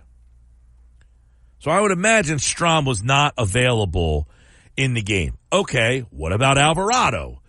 Well, Alvarado's been struggling with some command and stuff. Do I want to bring Alvarado in the 6th inning and have him pitch one batter potentially? So I think there was a lot there. Right? I think there's a lot there in that spot. So I think the 6th inning of the game became a pretty important moment in the game because of what happened last night. Because of what happened last night, that you had to use, because you went to extra innings, 1, 2, 3, 4, 5, 6 relief pitchers to pitch 7 innings last night or so. Because Hoffman pitched 2. Nola got you 5 2/3. Alvarado pitched a third of an inning last night. Strahm 1. Ruiz 1. And by the way, Ruiz last night pitched an inning and pitched pretty well. So to go to Ruiz again tonight doesn't get the job done. So was that the mistake in the game? Context is king. Context is king here. In the 6th inning, a right-handed batter with 2 outs, you probably didn't have a lot of options. I mean, could Kerkering have been the guy there? Who would you have liked to see come in that spot? Just keep in mind, today, in the game, in the 7th, the Phillies go to Marte in that spot. Would you have rather Marte pitch the 6th? He ended up getting out of the 7th, by the way, without giving up a run. And then you had Banks come in today and pitch the 8th, and Banks came in and did the job for his Phillies debut, and then Estevez pitched the 9th. I'm Mike Gill. This is the Sports Bash Live, 97.3 ESPN, the 97.3 ESPN free mobile app. Join us this Friday for a happy hour Friday at Charlie's in Summers Point. We'll be there celebrating 15 years of the Sports Bash. 800 Shore Road, $2 Bud Light draft all show long. Giving away tickets to the Smashing Pumpkins and Green Day. Stop out, have a beer, happy hour Friday, this Friday at Charlie's, 800 Shore Road in Summers Point. This hour of the show, it's brought to you by Broadlee's Plumbing, Heating, and Air Conditioning, your trusted source for heating and plumbing service and installation for generations. 609-390-3907, online, broadlees.net. I'm Mike Gill, and this is the Sports Bash. You're listening. America. We are endowed by our Creator with certain unalienable rights: life, liberty, and the pursuit of happiness. At Grand Canyon University, we believe in equal opportunity, and the American dream starts with purpose. To serve others in ways that promote human flourishing and create a ripple effect of transformation for generations to come. Find your purpose at Grand Canyon University. Private, Christian, affordable. Visit gcu.edu. With Mike Gill. Never thought this radio stunt would catch on so big. On 97.3 ESPN. 352 Sports Bash, 97.3 ESPN.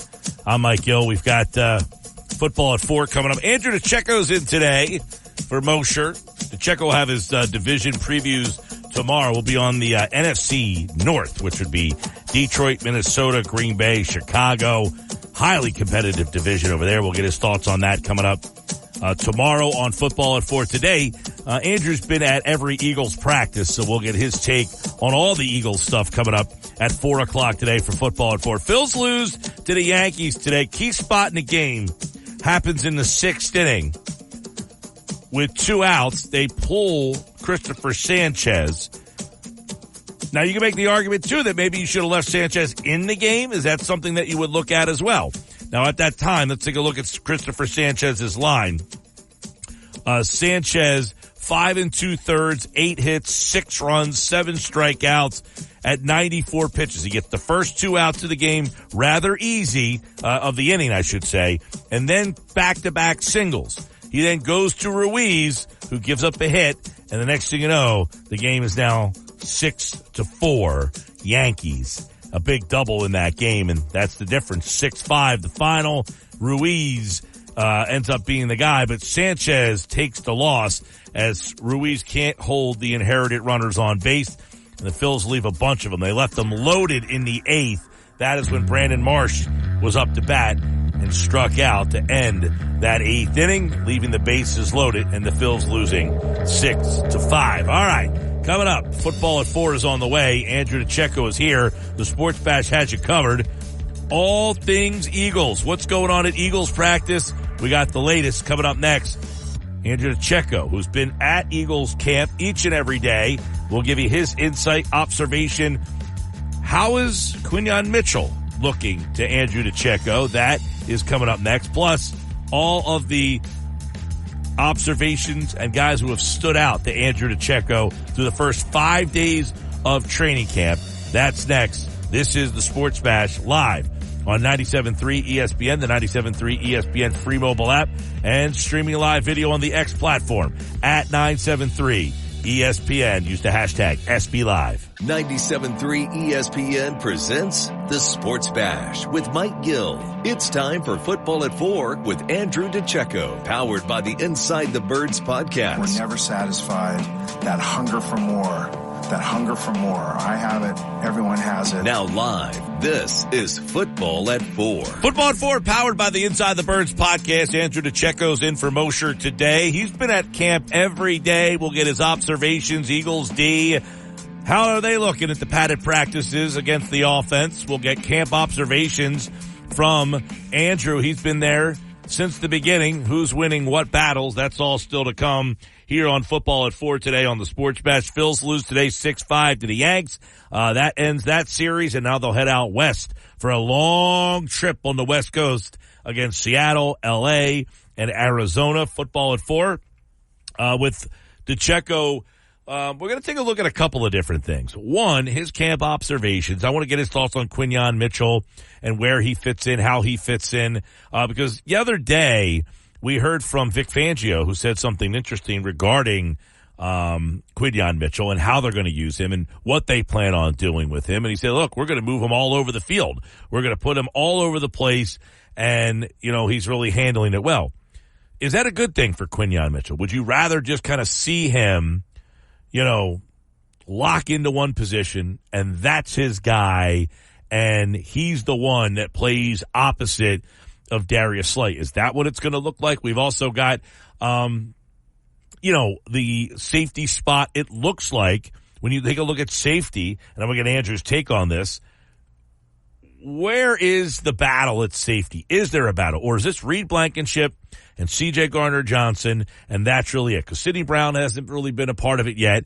And then really after that, you got James Bradbury and, you know, John McMullen on the other day talked about how Avonte Maddox is kind of in the mix at that safety spot too, in terms of second team reps. So, yeah, I think there's a lot of questions at the safety spot. I also want to get Andrew's take on Nolan Smith. You know, a lot of people talking about Nolan Smith and what he might bring to this team. We'll get all his camp observations with Andrew DeCecco from InsideTheBirds.com. And, of course, here on Football at 4 on the Sports Bash live on 97.3 ESPN. We got a bunch of stuff to get into, so let's start it now. And, by the way, yesterday during Football at 4, Adam Kaplan told us that Nate Gates was brought in, and he is now a member of the Eagles. That's another veteran offensive line. So let's start with that offensive line. A lot of injuries there, and see what Andrew has seen through his observations at Eagles camp as he joins us now for Football at 4 on the Sports Bash. AD, what's up, my man? How are you? Hey, Mike, how's it going? All is well, my man. And, of course, we know, Eagles, you have been down there. You've got a lot of observations of what these battles look like at training camp. So let's dive into that offensive line where we see a lot of injuries. The center spot we know is going to have a new look this year. But what do you see from that right guard spot and how it's kind of materializing right now?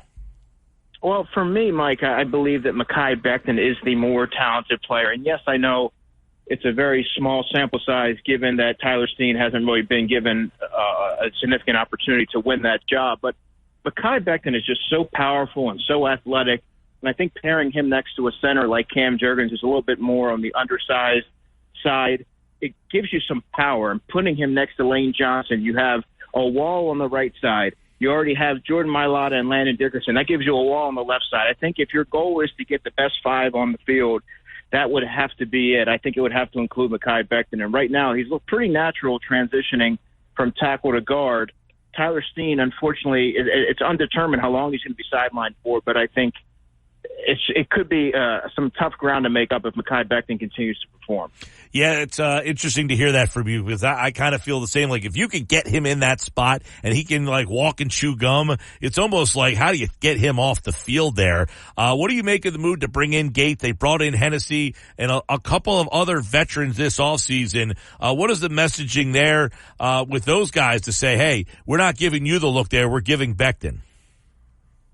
Well, to bring in someone like Nick Gates, who can play every position on the offensive line, who has played every position on the offensive line except left tackle, tells you that you're getting a veteran player with some versatility and some depth. The Eagles haven't shied away from adding veteran players to see what they have and supplement the depth on the offensive line. You look at Matt Sharping, you have Matt Hennessy, Fred Johnson obviously has been around, but he's played some games as well.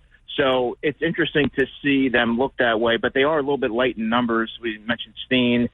Trevor Keegan, the rookie fifth round pick, had a shoulder injury or that he was sort of dealing with. He played yesterday because Landon Dickerson left practice, and then he came back out, but he was standing there on the sideline. So Keegan went in there and played left guard. So they're a little bit banged up there. So you bring in a veteran.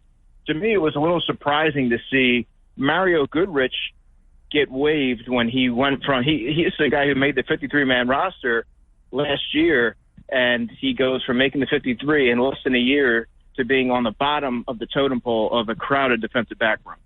Andrew DeCecco, Football at 4, breaking it down for us. So that was the move yesterday on the offensive line. I want to get your take on one of the things we were discussing yesterday. You know, Andrew, Nick Sirianni mentioned, where Jalen Hurts is, and he's commanding this offense. And one of the things that he said that kind of stood out a little bit was, he's commanding the offense, the deep ball, the intermediate, the short passes. And he said one of the things I really like is, if there's a little bit of pressure, he slides his feet and he hits Saquon on the check down or Kenny Gainwell.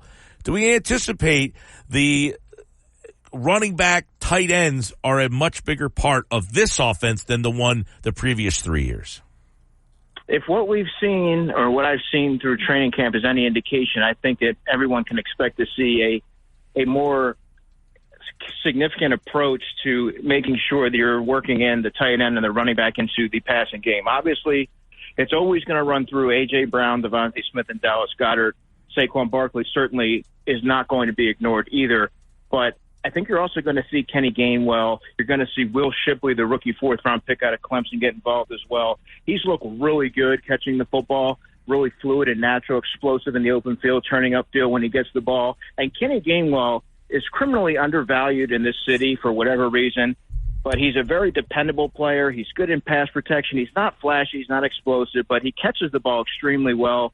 And he's a player that the Eagles really trust situationally, particularly in the 2- and 4-minute offense. So he's going to be a part of it as well. And I think you're going to see the tight ends and the running backs have a significant role in this offense. Well, that's interesting you say that, because Gainwell was a wide receiver at times in Memphis. And, a lot of people thought he was going to come in here and be a big part of the passing game. That hasn't materialized as much, in part because they don't throw the ball to the running backs all that much.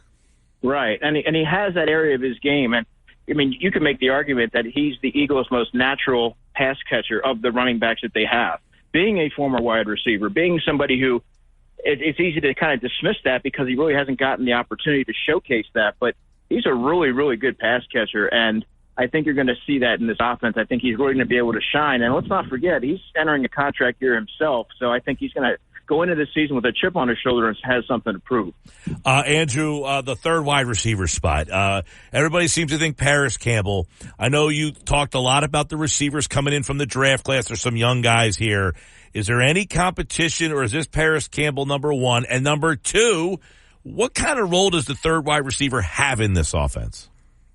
Okay, so Paris Campbell, Mike, is in the lead right now. I thought that he really showed well in establishing a rapport with Jalen Hurts in the spring, which has carried over into training camp, which is notable because Jalen typically doesn't establish that type of chemistry right away with new weapons.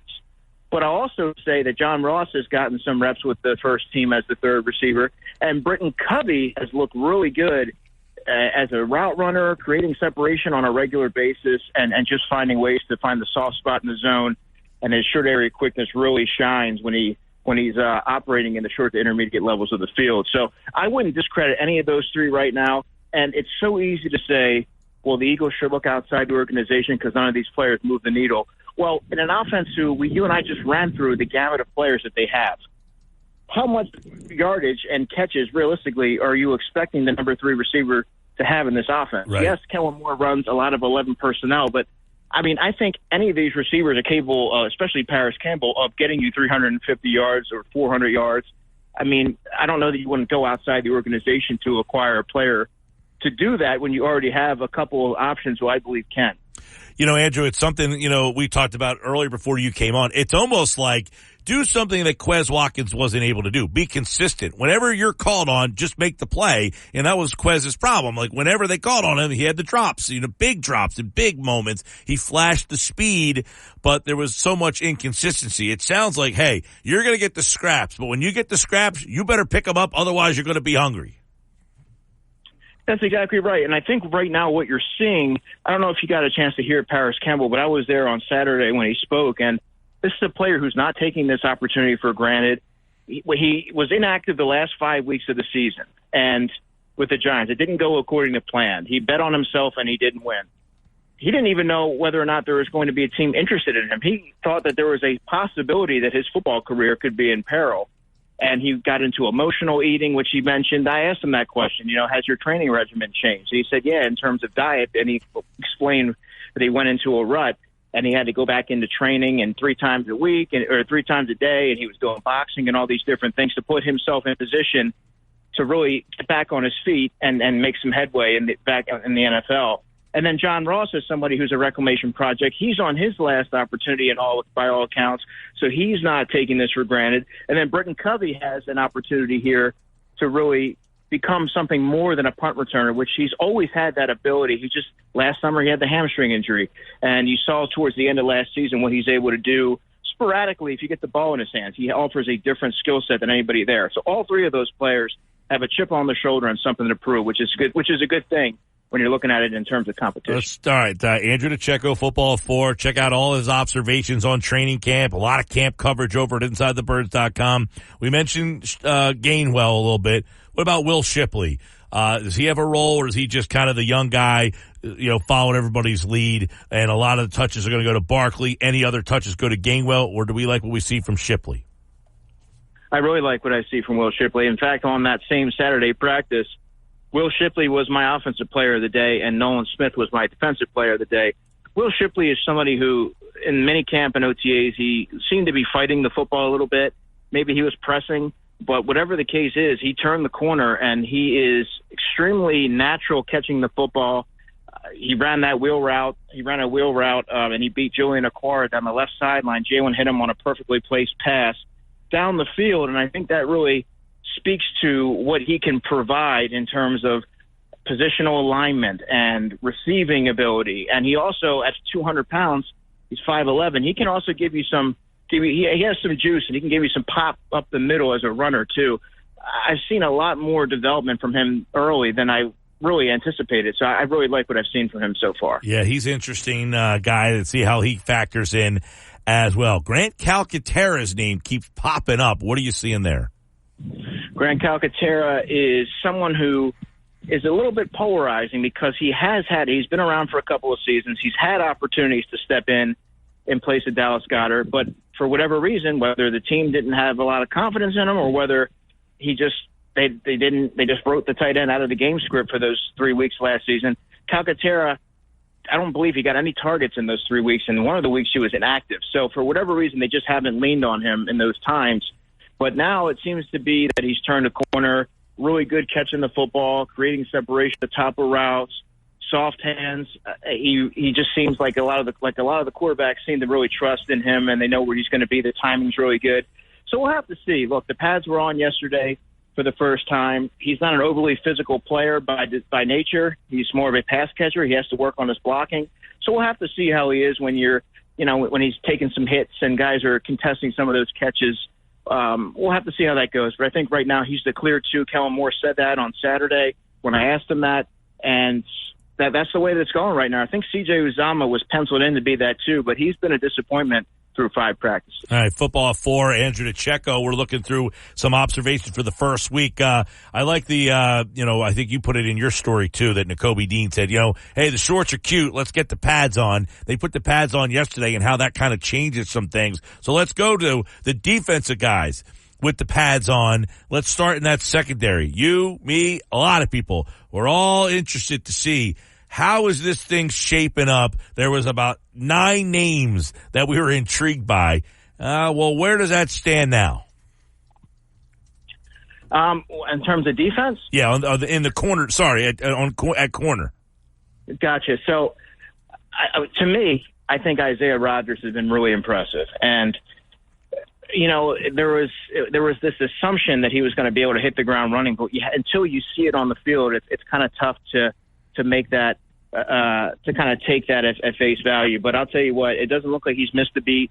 He gets his hands on a lot of footballs, and his closing speed, his recovery speed, and his instincts really stick out to me. Now, if you're kind of gauging it in competition, he got 2 days with the ones right off the bat, and Keely Ringo got 3 days with the ones right off the bat. They have been rotating throughout practices, but I always kind of take notes of who's, and Zach Bond at linebacker has been alongside Devin White every single day. But I think Isaiah Rodgers has shown well. Keely Ringo's had some moments, but I think Isaiah has performed better. Quinyon Mitchell, to me, has been the star. Yesterday, a couple of really strong reps against A.J. Brown after the one play where the defense forced Jalen Hurts to hold the ball in a red zone drill. Jalen wanted to go to A.J. He couldn't because Quinyon had him blanketed, and Quinyon whips around and gives him a glare, and almost as if to say, I'm not going anywhere. I'm not backing down. So I thought that for a rookie to have that kind of moxie and that kind of poise is really encouraging. Yeah, and I want to get your take on what Vic Fangio, on kind of how he described how he planned on using Quinyon Mitchell. He said so far, he's been all over the place. Is that how they plan on using him, or do you think he will be locked in at one, at the outside corner across from Slay? So, plans change, right? And Cooper DeJean, you and I have talked about this. I've written about this.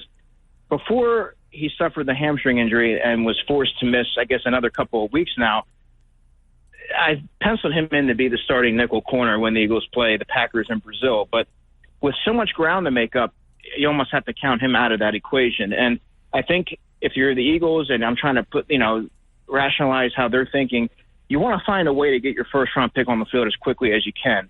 And with the mixing and matching, you really see where players are comfortable, what their strengths are, and what they can maybe even improve on when they have adequate time to learn. And I think Quinyon has really taken to that role. He's tough, he's physical, he processes things really well. So that really speaks to his football acumen, and they've thrown a lot at him, and he's responded really well.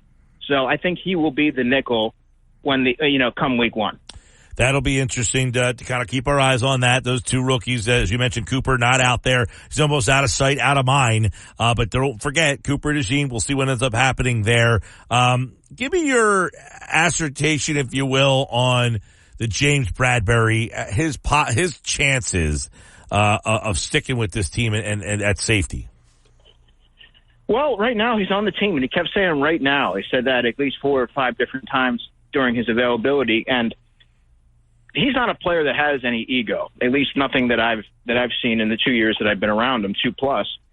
So moving him from corner, which is obviously a more marquee position, to safety, there's no ego there. He's trying to take on this challenge, and he even said that he went to the coaches and made that suggestion because he said, I didn't play very well. He was very candid in his availability. So I think he's taken to the position pretty well so far.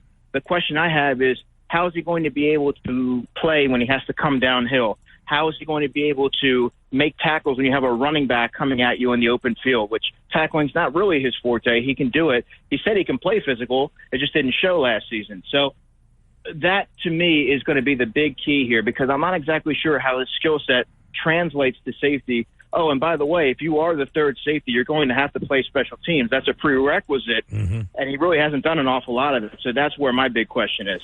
Andrew, bigger role, big role? What kind of role for Nolan Smith? We hear a lot about him. He's been kind of the one guy that's like, bigger things from him this year. Do you see it? I do. You know, Nolan Smith gained 7 pounds. He looks a lot stronger than he did last year. He's playing with a lot more confidence. His hand usage is advanced, and he's explosive. And you're really seeing that. He has a unique set of skills that are unlike any of the other players that the Eagles have at the edge position. Now, you need to see him be able to translate that from the practice field onto the game field. I understand that. But everything that I've seen through 5 practices tells me he's further ahead than he was last year. He's playing with more confidence. He's winning with more regularity, with different pass rush moves, hand usage, and he's playing a lot more physical. So what that means for the season and his projection, well, we're going to find out. But I think he's going to have a pretty big role. And I maintain that he's going to be one of the breakout players on defense. All right, that's a big one there. What do you see at linebacker here? I know you like Ben Van Sumeren. Everybody just assumes it's White and Deans. Haven't heard a lot about what's going on at that spot. Zach Baun has gotten most of the run with the first team opposite Devin White. Nakobe's flashed it, and he's had his moments. I think yesterday he got he proved to be a little vulnerable in coverage, particularly trying to guard Kenny Gainwell on the flat routes. But Nakobe hasn't played a lot of football, especially within the past year. But what I have seen from him is flowing the football with urgency. He's showing no ill effects of the foot injuries of last season. He's moving around pretty well. He looks a lot stronger, Mike, and a lot bigger than he did last season for what it's worth. So I think ultimately when the dust settles, it will be Nakobe that unseats Zach Baun. I know the Eagles really like Zach Baun, but I think Nakobe just gives you more in terms of football IQ. He's more of a cerebral player. He's played the position an awful lot more in his career than Zach Baun has. And then you look further down, Oren Burks was the player that a lot of folks had just penciled in. Well, he got nicked up early in the first practice and hasn't practiced since. And during that time, I've been impressed with Van Sumeren, and they've been shuffling him out mostly with the second team with Nakobe, but he's also seen a handful of first-team reps as well. And just really quick twitch athlete, plays the game with ferocity. You can see him closing on ball carriers quickly, and he's somebody that I'm going to be sort of keeping my eye on as the intensity ratchets up here. Well, it will be interesting to see that linebacker position. They got a couple more weeks to settle it all out. And, of course, Friday night, next Friday, the Eagles are in Baltimore to take on the Ravens. And you'll hear that game right here on 97.3 ESPN. Andrew DeCecco covering it all for InsideTheBirds.com and here on Football at 4. He's back tomorrow. Our division previews will continue with really maybe the most interesting division of all, the NFC North. Bears, Detroit, Green Bay, and Minnesota. All those 4 teams have an interesting story. We'll tell it tomorrow with Andrew. Andrew, take care, buddy. Talk soon. All right, he'll back tomorrow. Andrew DeCecco here on the Sports Bash Live on 97.3 ESPN. Football at 4. And, of course, football season is here tomorrow night. It's the Hall of Fame game on 97.3 ESPN. Listen, Bears and Texans, just give you a little football on the radio in the summertime. Makes you feel like football season is here. And it is here. Your home for Eagles football is 97.3 ESPN. And that'll start Friday night, the 9th. Eagles and the Ravens. How are you spending this Friday night? Well, we hope you spend it with us at Charlie's in Summers Point, as the Sports Bash will be live on location as the 15-year party continues all summer long. We're celebrating 15 years of the Sports Bash with Bud Light, $2 Bud Lights throughout the show. Tickets to see the Smashing Pumpkins and Green Day. Celebrate 15 years of the Sports Bash live at Charlie's, 800 Shore Road in Summers Point. Happy Hour Friday, this Friday at Charlie's in Summers Point. Nick's Nuggets are up next. Nick Earnshaw stopped by the Sports Bash. You're listening with Mike Gill. When I'm driving, I got a guy on the radio who talks to me. I can't see him, but he talks to me. On 97.3 ESPN.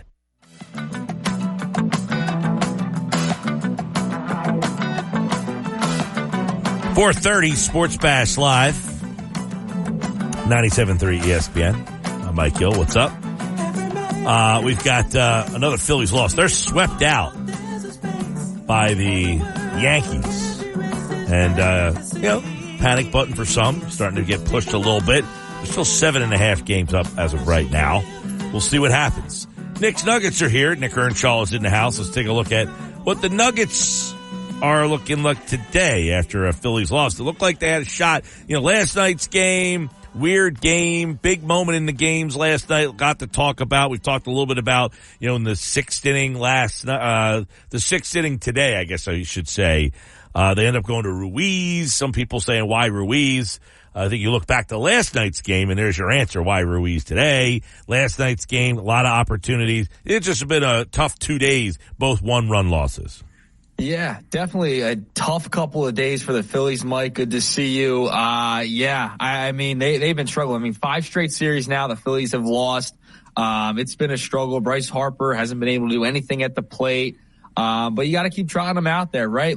Every team's going to go through a tough stretch throughout the season. It's such a long year that you're going to have times like this. This one's just been extended for the Phillies. We haven't seen this in a long time. We haven't seen the Phillies swept at home since 2022. 2 years ago, Mike, last time the Phillies were swept at home. So they're going through a little bit of a rut right now. But I think they'll get back on track. The calendar flips to August tomorrow. Maybe it'll be a better month of August than July, because the way they ended after that All-Star break, not too great, to say the least. Not too great, to say the least, and a lot of it is big players.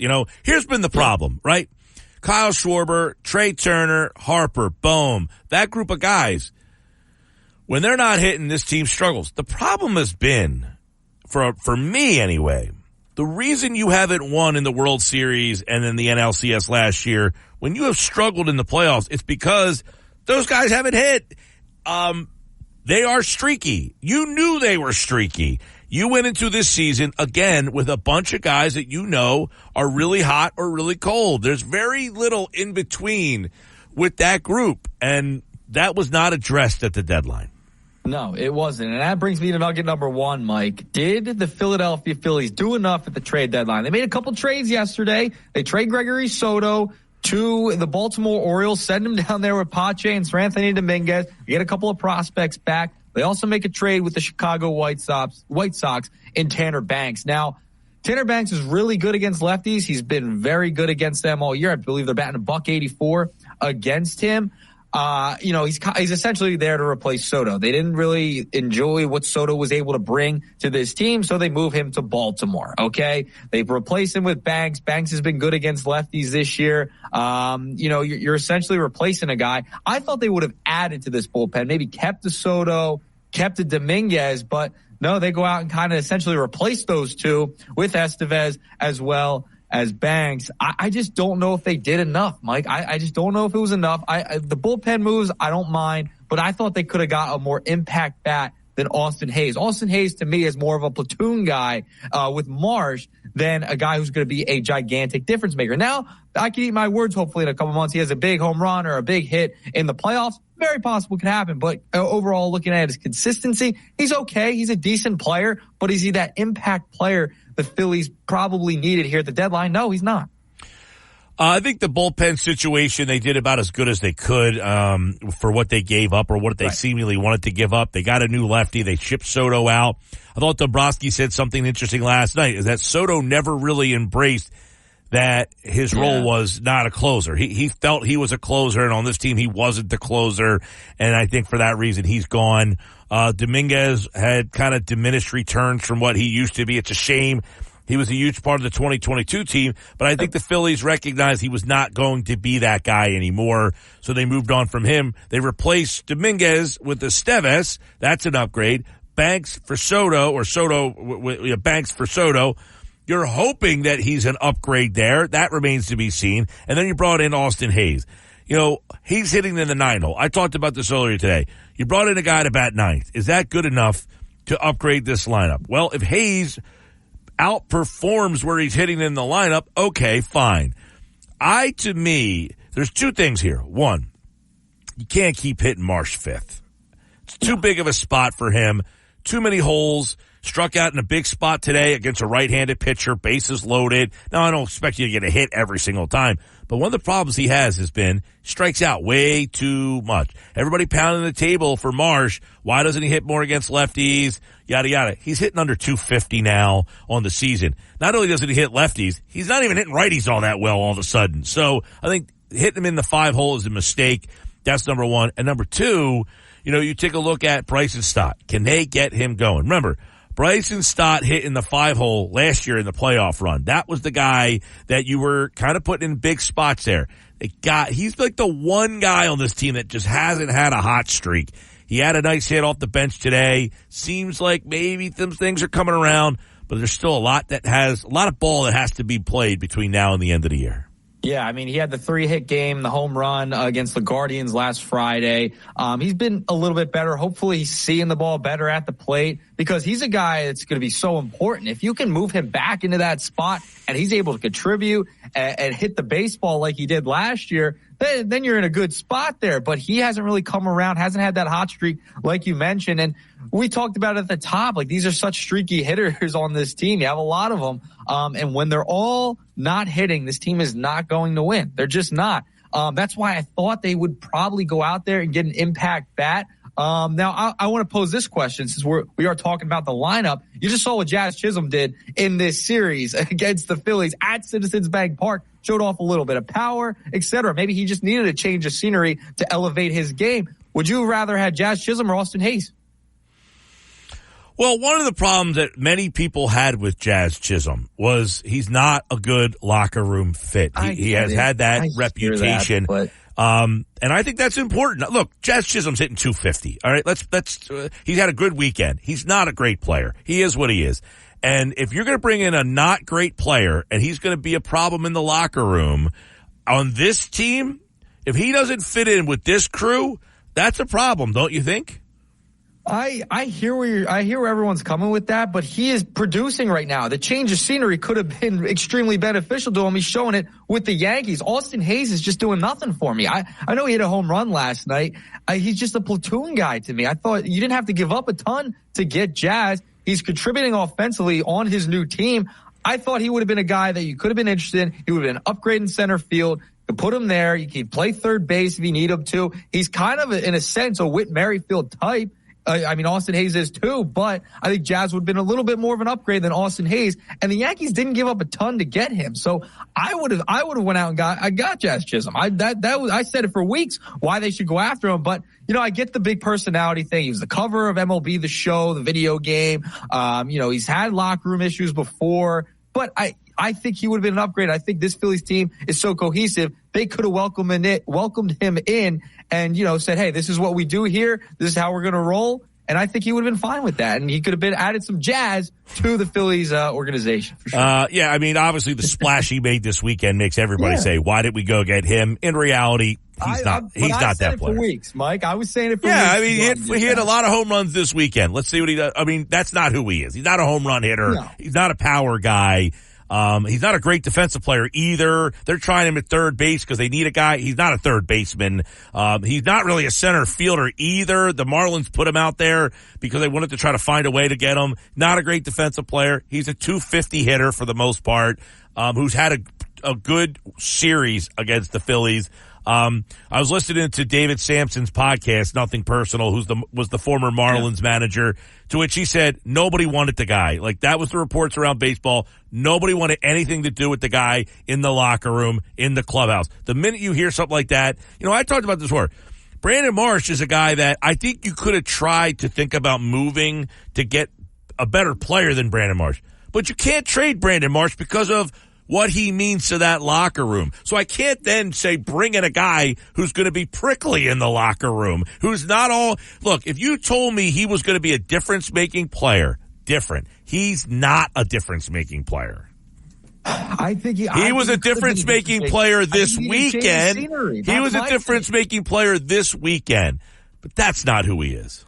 I'm just saying, a change of scenery could do a lot for somebody, and he could have been a difference maker. He's been a difference maker in this series at least, and we'll see if it continues through the rest of the season, but he's already proven on his new team that he can be a difference maker in a ball game. We'll see. I mean, I'm just curious. I thought, Brent Rooker was another guy that we talked about that they could have went out and got. Like they could have gave up probably a little bit more. Oakland was probably asking for a lot. He didn't move. He stayed with the Athletics. But that's another person and a player that could have fit on this roster. I hated when people talk about he wasn't a fit. I know he's not a great defender, but that bat fit would have fit in this lineup perfectly. Adds power to the lineup and could have made a difference in the ball game. But they go out and get Austin Hayes. I just don't think it was enough at this deadline. By the way, yes, Rooker, if you would have told me, different from Jazz, 2 reasons. One, Jazz hits left-handed, another horrible fit for this Phillies lineup. That's been left out of the conversation as well. Jazz Chisholm's another left-handed bat. So where are you fitting another left-handed bat into this lineup was another reason why I'm not a big Jazz fan. Rooker, different conversation. Now that's a guy, all accounts, good dude, bring him into the locker room, fits in, big power, right-handed bat. Where are you going to play him? That would have been the challenge there. What were they asking for? Asking for Aiden Miller? Are they not pulling back at all? I said yesterday, I would have made calls and seen if you could have got anybody to take Mick Abel, hey, Robert for Abel, can we do that? Is that something we can do? Okay, now I'm opening my, my ears a little bit more to a deal like that. But Chisholm being a left-handed bat, I don't know what they end up getting for them. Bad locker room guy, left-handed bat, feels like a bad fit for me. But Rooker, on your other point, I would take him. Would have been interesting to see what they were asking to give up. Yeah, I'm sure they were asking for a lot. If the Phillies had to do it, give up 5 prospects, give up 6 prospects. Who cares? If you can keep the top 3 and you got to give up more prospects, who cares? Who cares at that point? I mean, you played for these windows, right? You're playing for the windows to win a World Series. And if you have to trade some prospects to get there, when your opportunity to win is right this second, sometimes you're going to have to do that and make the difficult call to say, hey, you know what? We have all these guys signed for the next however many years. They might be blocked. We might have an opportunity to get an impact player to elevate our chances in the postseason. You got to part with the prospects at times. I mean, you're just going to have to do that when you're in the position like the Phillies are. And Dave Dombrowski's done that in the past. He just hasn't really pulled the trigger here with the Phillies this year or last year for the most part. They haven't gotten that guy who is impactful enough, I think, to make a gigantic difference. I don't think Austin Hayes makes this gigantic difference. I really don't either, to be honest with you. I think Hayes, he had the home run last night. He hit the ball, almost had 2 more today, actually. Had the double in the game today. So he's made a nice contribution. He made the All-Star game last year, but look, a lot of guys make the All-Star game, and then you never hear from them again. I think Austin Hayes is a guy that right now you're hitting him 9th. That kind of tells you a lot, right? Yep, exactly. If I'm adding to this lineup, I was looking for a guy to hit in the 5 spot, not the 9 spot. Yeah, that's why I think Rooker would have been the best available player. As much as I like Jazz, I think Rooker would have been the best. Rooker would have been number 1 on my list, no doubt. If you can go get him, you go get him. And he showed you. The series before the All-Star break, he showed you he can hit bombs into center field at Citizens Bank Park. But they didn't go out and do that. So we'll see how it ends up. This is the roster now. This is essentially the team that's going to go to the playoffs for the Phillies. They got to get out of this rut.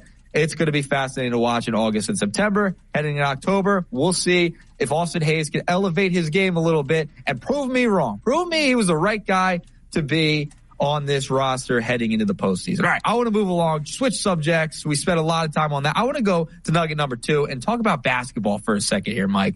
George Niang was on a podcast recently. That's funny. It's funny. I didn't know you were bringing this up. I actually have that article up in front of me right now. Do you really? It's great. I mean, so he just lambasted Ben Simmons. He basically said he was coming here to play with Ben because his skill set would have fit around Ben Simmons. And the whole saga happened. We've relived that how many times over, right? And he basically said, I'll quote, bleep Ben. That's essentially what he said. I mean, bleep him. Yeah, strong words. I feel like a lot of the people on that team probably feel the same way as George Niang. He comes out and says it. But yeah, I was like, whoa, this kid kind of came out of nowhere. Niang, who's now, I don't even know. Is he with the Cleveland Cavaliers? Yeah, now I think he's still? in Cleveland. I think he's still there. He was coming here to play with Ben Simmons, and then that whole thing happened where he didn't really kind of show any respect to anybody when he was coming back into the building, the whole saga, the whole thing. Bang, bang, George Niang, right? I mean, he came out. Yes. They never actually played together, but he was there for the whole, thing that happened and basically let him know, like, bleep you, Ben Simmons. This is everybody. Like, I was never a Ben Simmons hater, okay? Did I want more from Ben? Yes. But in Philadelphia, take away the Atlanta series, he was a pretty damn good player for this team. Was he the player that you thought he was going to be? No. You have to adjust sometimes. Because he wasn't the player that we wanted or thought, people just thought he sucked. The guy made 3 All-Star games. You know how hard that is in the NBA? You know how hard it is to be an NBA All-Star? He did it not once, not twice, but 3 times. He was all NBA third team. That's not a guy that sucks. You don't just make NBA. This isn't like being a Major League Baseball All-Star. You make third team All-NBA, you're one of the best 15 players in the league. And that's where he was. And for him to be where he is now and have that whole situation be more memorable than the 3 years that he had and what he did, it's a shame. But Niang's right. Bleep you, Ben Simmons, for how this whole thing went down and for basically wasting your talent. It's very frustrating to say that you were that good. You were a 3-time All-Star. You were third-team All-NBA, runner-up for Defensive Player of the Year, first-team All-NBA Defensive Player, and you didn't give a bleep about playing. That's how good he was. Yeah, he was. I was a big Ben Simmons fan, gigantic Ben Simmons fan coming out and through those years. And then when you do something like that, you're not putting in full effort. The whole saga happens. I mean, when you have a guy said he's like, oh man, on the podcast, I'm paraphrasing obviously, but he's on the podcast saying like, this guy fits my skill set. I could just hit threes. He could pass. And you come here because of him, and then all of a sudden, when you see that guy in the hallway, he just kind of gives you a head nod when you say hello to him. I mean, that's the attitude you don't want to play with. What a waste of talent Ben Simmons was. I mean, I could say over and over again, the shooting thing, whatever. But I mean, this guy was a fantastic ball handler, great passer, great vision of the court.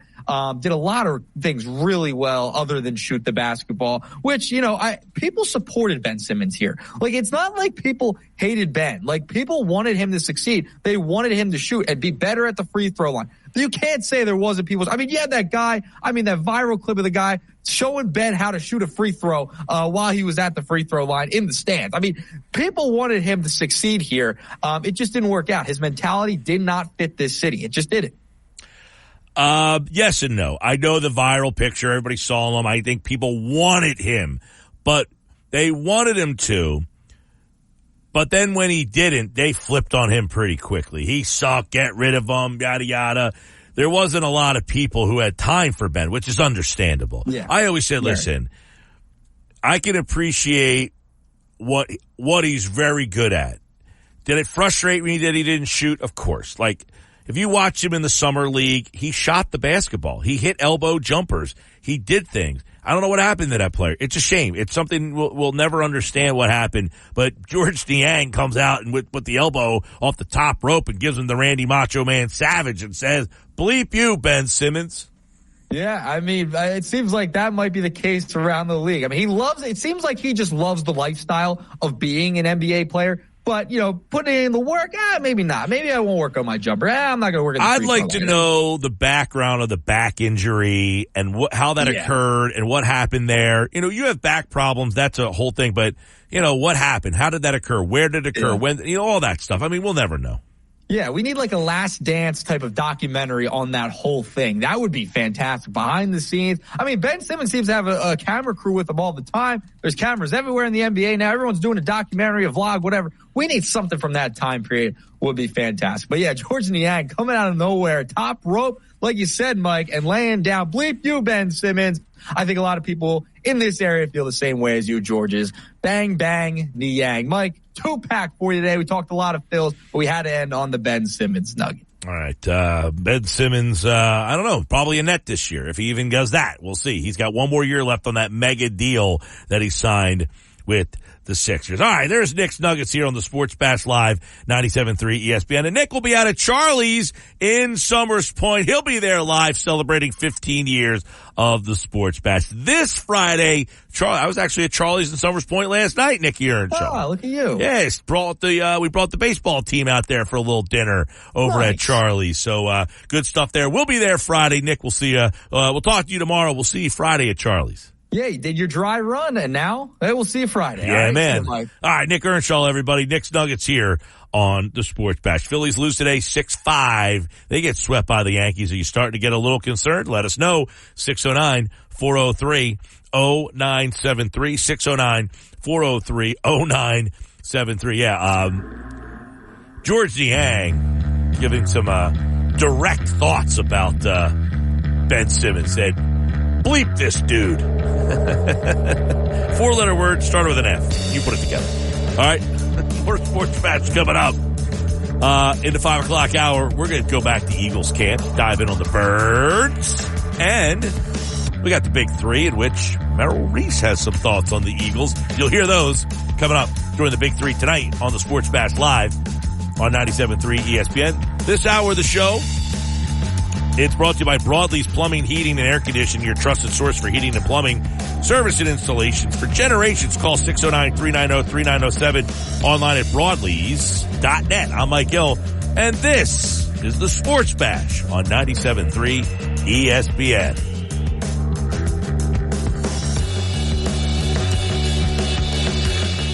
Jersey. This is the Sports Bash with Mike Gill on 97.3 ESPN and the 97.3 ESPN free mobile app.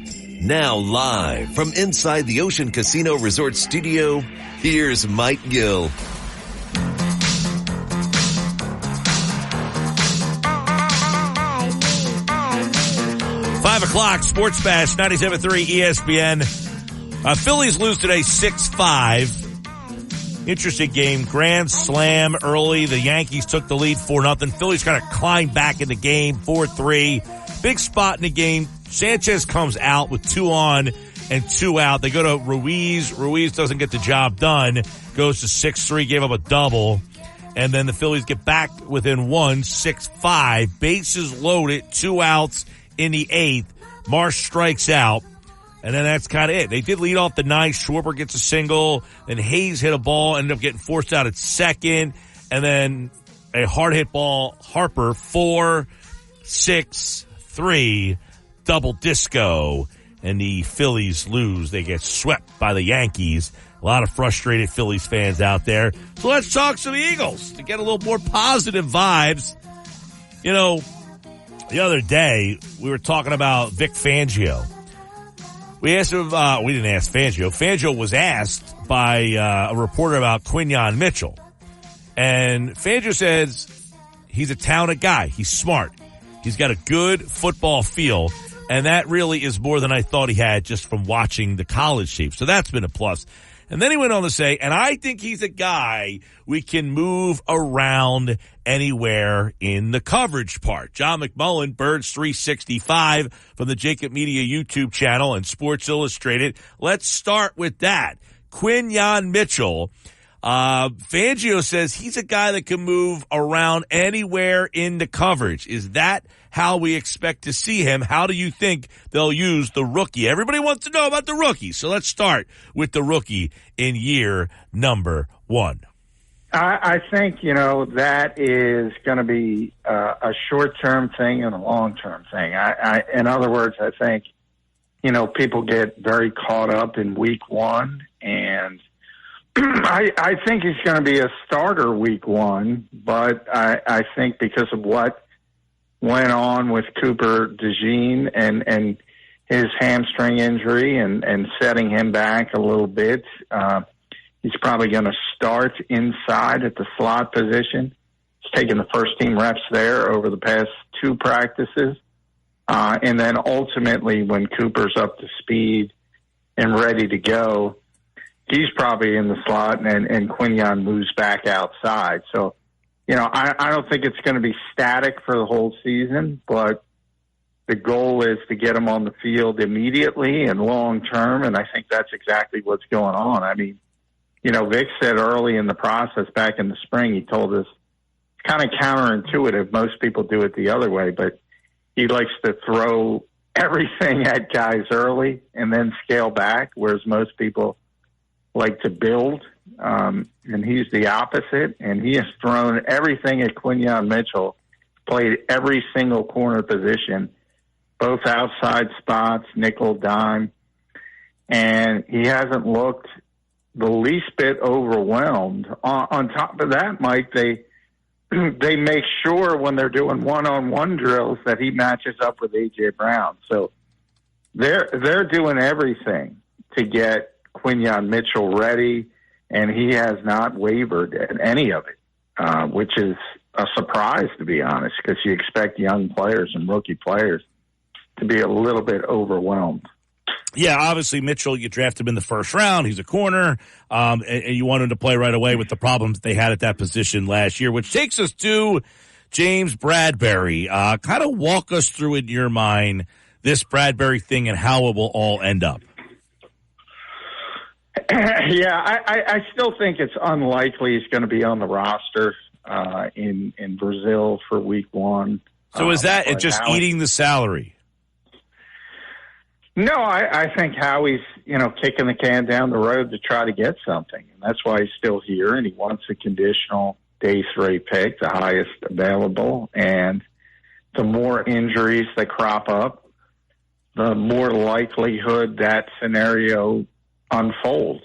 And we've already seen a couple serious injuries around the league with corners going down. So that's sort of the game you're playing, the game of chicken. We kind of talked about it on my show. The part I don't like about it is you're taking valuable reps away from young players who, maybe you're going to need them when Bradberry is eventually gone, and maybe they're not as ready as they should be. So it's a give and take, but bottom line is he just doesn't want to cut them for nothing, and he's taken it this far.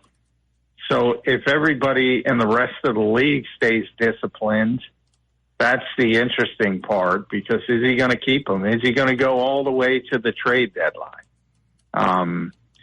And he might. But if you're going to have James Bradberry as a backup safety, understand that's a position you usually is a core part of your special teams group. You think about last year with Sidney Brown, how big of an impact he made on special teams coverage. You're not going to have that with your backup safeties, especially if they're James Bradberry and Avonte Maddox, at least until Sidney Brown's ready to go.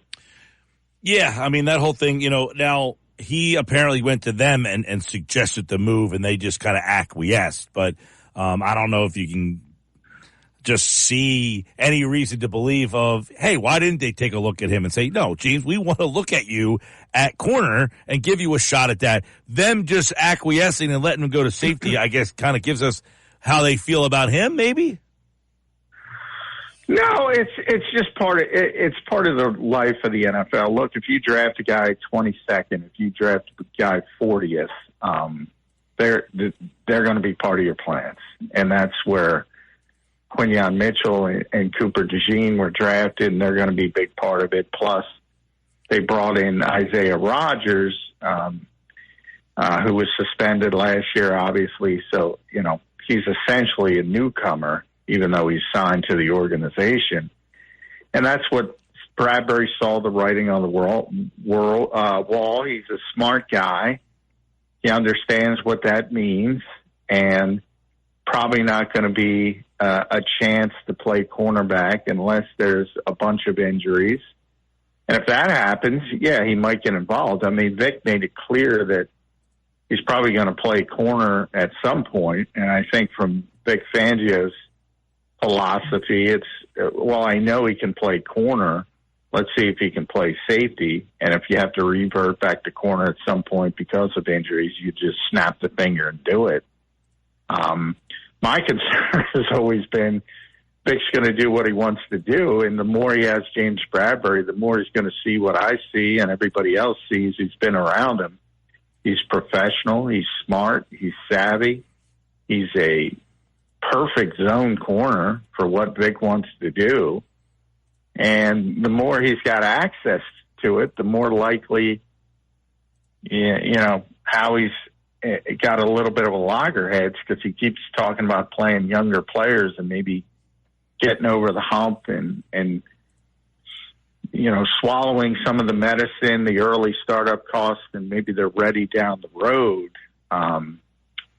Vic's going to play who he thinks can win him games. There was a lot of buzz before camp because of the amount of talent or the amount of young players in the cornerback room. How's that shaping up? Is it as intense as it felt like it was going to be, or is the cream rising to the? What do you make of all the names that people were, talking about before camp, and now that they're at camp, where does that position kind of stand? Yeah, I mean, the guys. I like to call them the 100%ers, are Slay and Mitchell and DeJean and Rogers and Ringo. Those are the guys who are going to make this team. No doubt about it. And then it becomes, all right, how many do you want to keep? How many can you keep? And those are the Eli Rickses of the world who's got good natural coverage ability and potentially you could lose him on waivers. That's why the Eagles kept him last year. You have Josh Jobe, who's arguably your best special teams player. And you want to take that away from Michael Clay because that was quite a turnaround for the Eagles in special teams last year, from bottom of the league to top of the league. And guys like Josh Jobe are a big part of that. And do you want to lose him? Zach McPherson is back. They already cut Mario Goodrich, who made the team last year. So you can see how much deeper they are at cornerback than they were last season when things kind of went off the rails. So they got a bunch of bodies. They can't keep them all. Avonte Maddox, I would think, is in danger of losing his spot.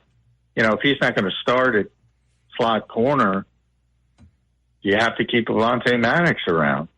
So it's evident they want to keep as many of their young corners as possible, but they probably can't keep them all.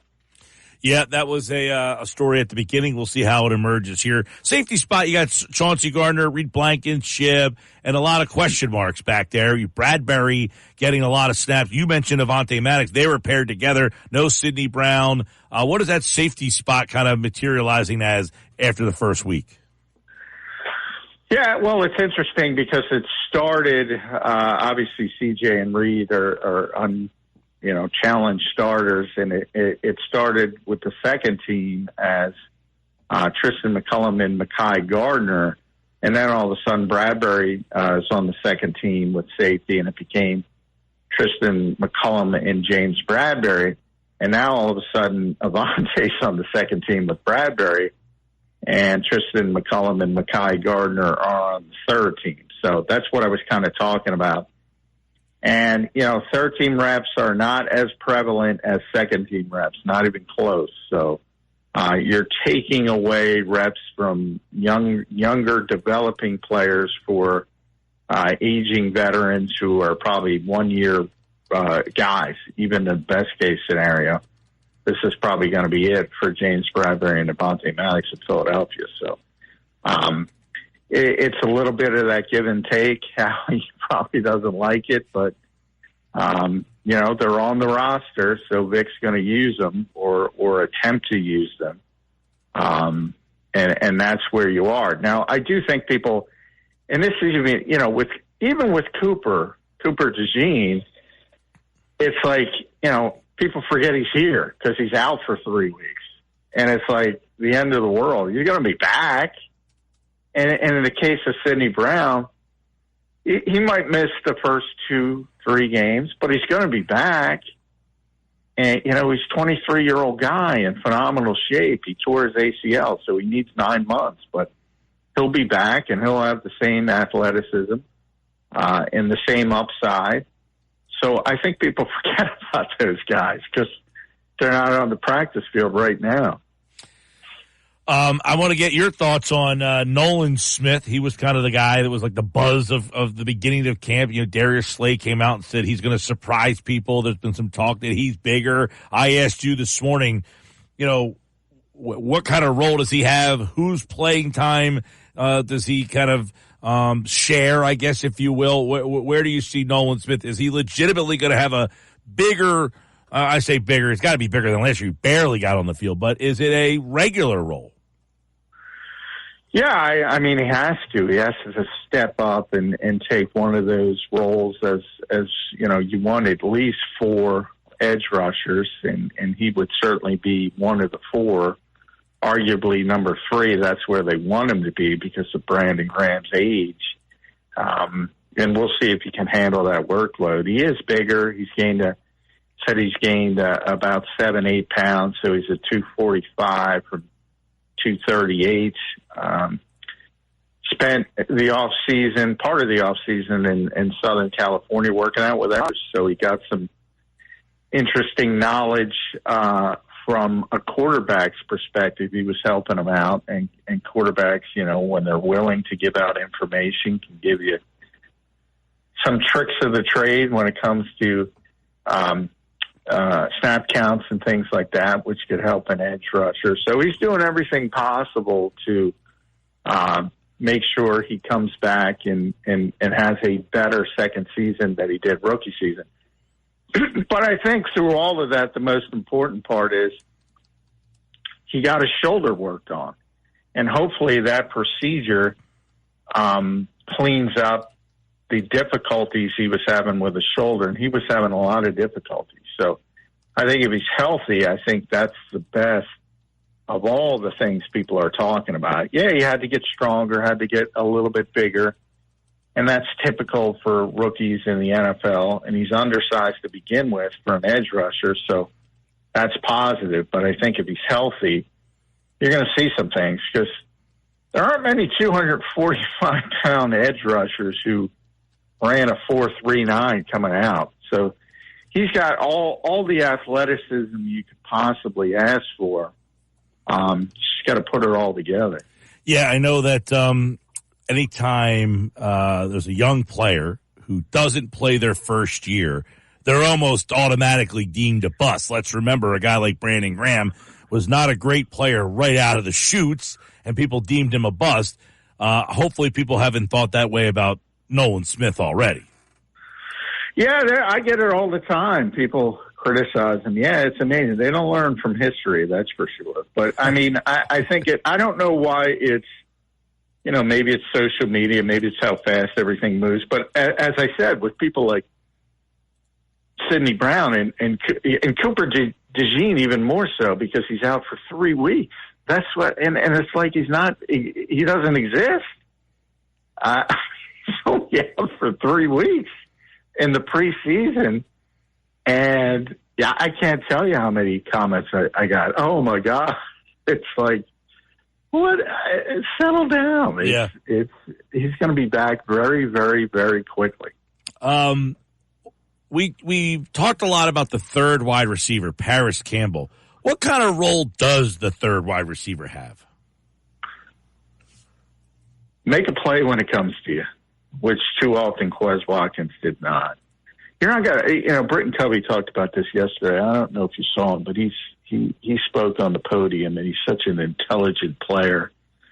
And he's like, and he explained it perfectly. And he said, if you're that third guy on this particular team, it's not going to be very ball centric. I call it traffic. You're not getting a lot of traffic. And Nick has been pretty consistent, and he said it again.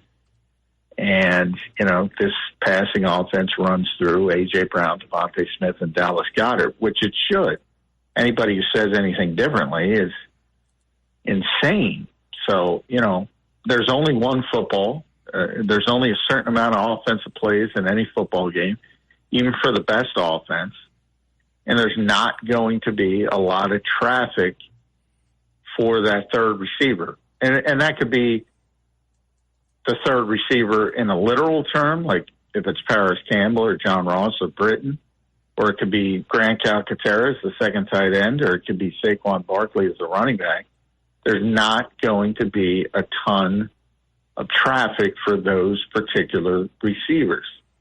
But when there's a play there and it comes to them, they got to make it. And too often, whomever it's been, not just Quez Watkins, I mean, they ran through Julio Jones, Olamide Zaccheaus last year. Obviously, they've had good receiving backs, but they haven't utilized them with Kenny Gainwell, DeAndre Swift, not so much Miles Sanders, but those guys can catch the football. And they didn't utilize them, and they haven't been great at that backup tight end.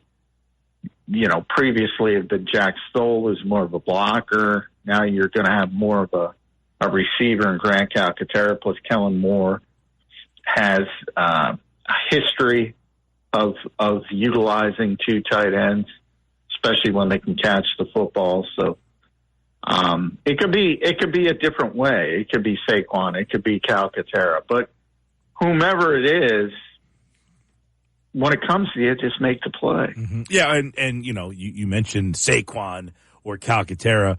How prevalent will the running back be in the pass game?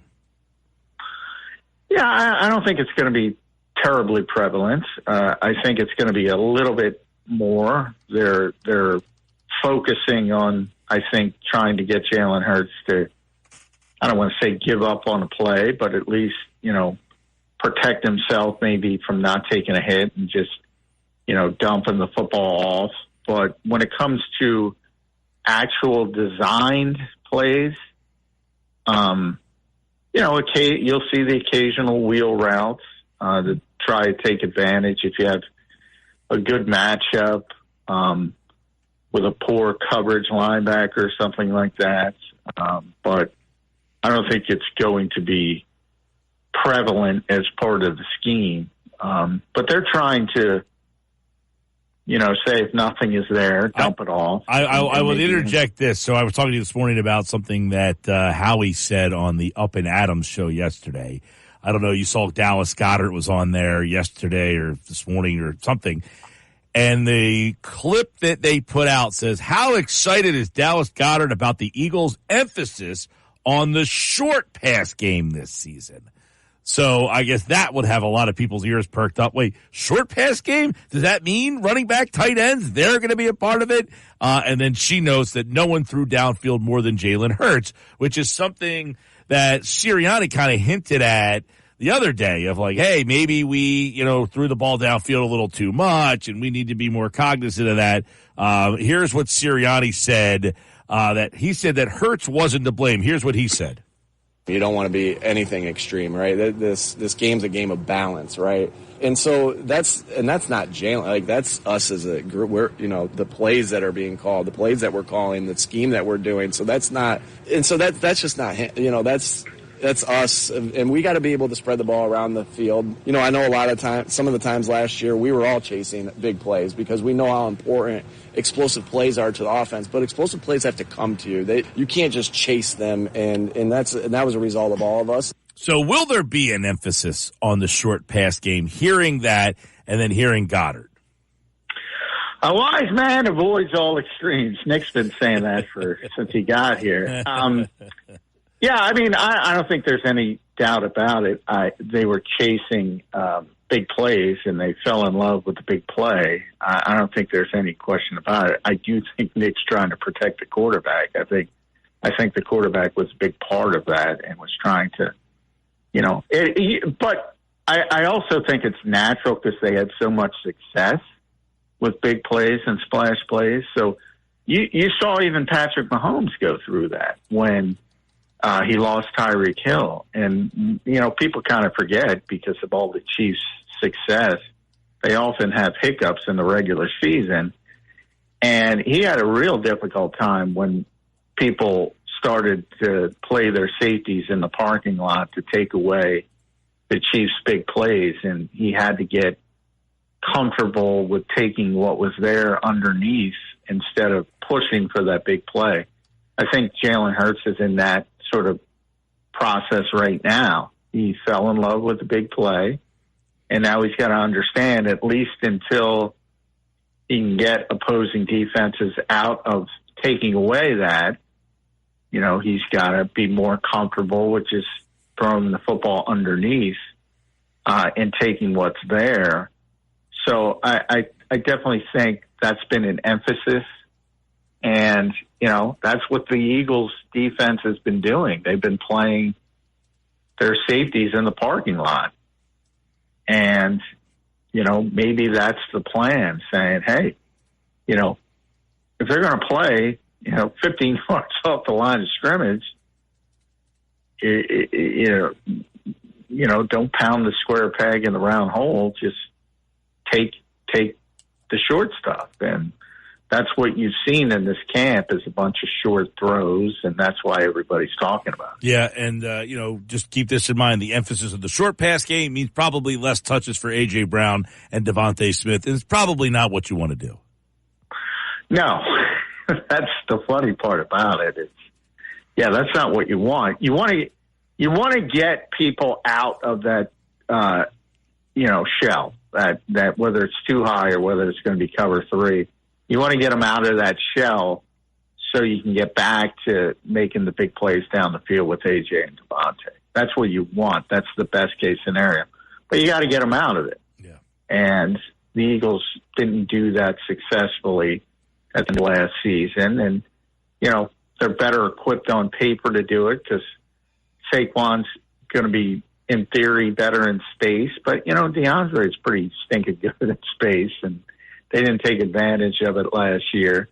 And Dallas is obviously a very good tight end. So, they're definitely trying to get better at that.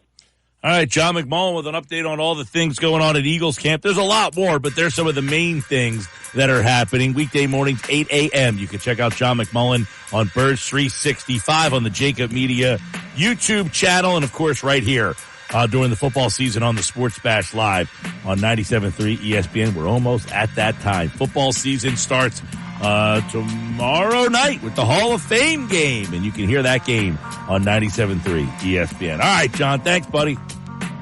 All right, thank you, Mike. Johnny Mac, 525 on the Sports Bash. Thanks to him for jumping on board as always. Good Eagles update for you there.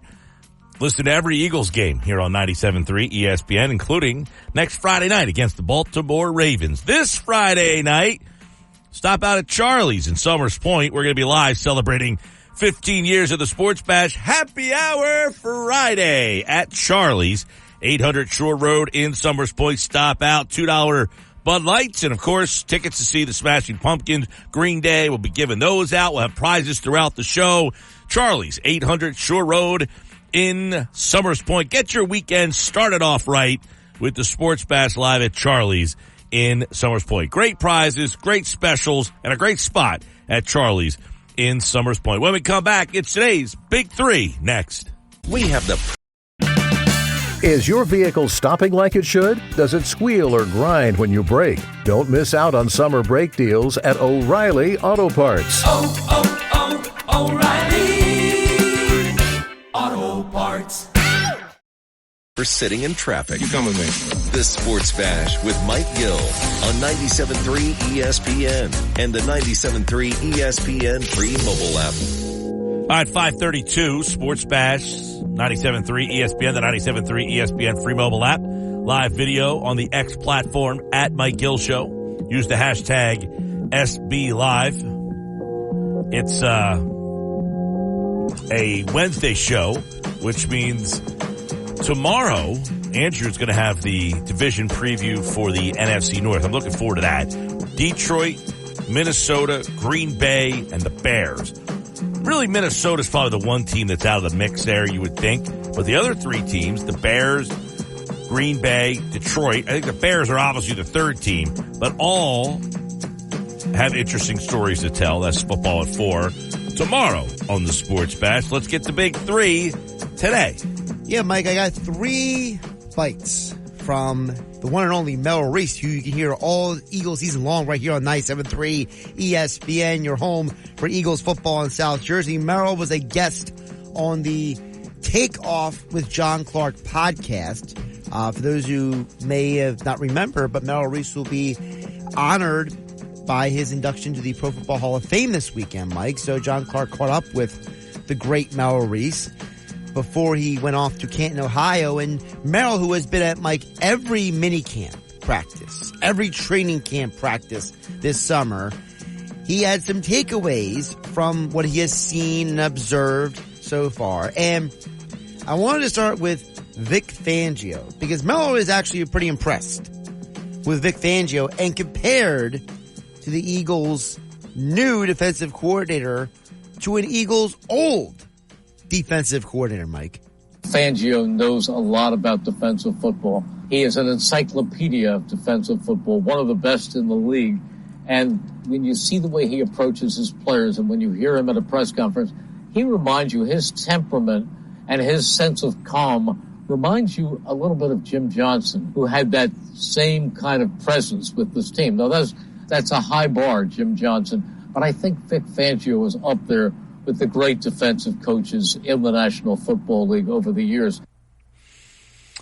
Well, it makes sense. He's an old, crusty, curmudgeon-y type of guy, kind of a coach from a era that has passed us by, right? And I feel like that's what Eagle fans have been yearning for in one thing.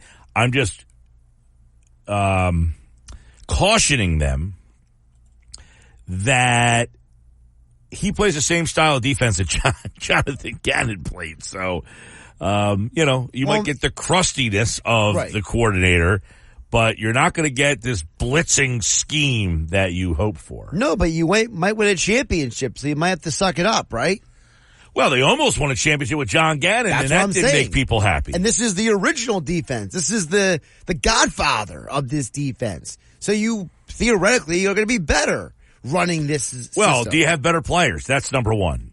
That's a big question. Do they have better players in the team that went to the Super Bowl a couple of years ago?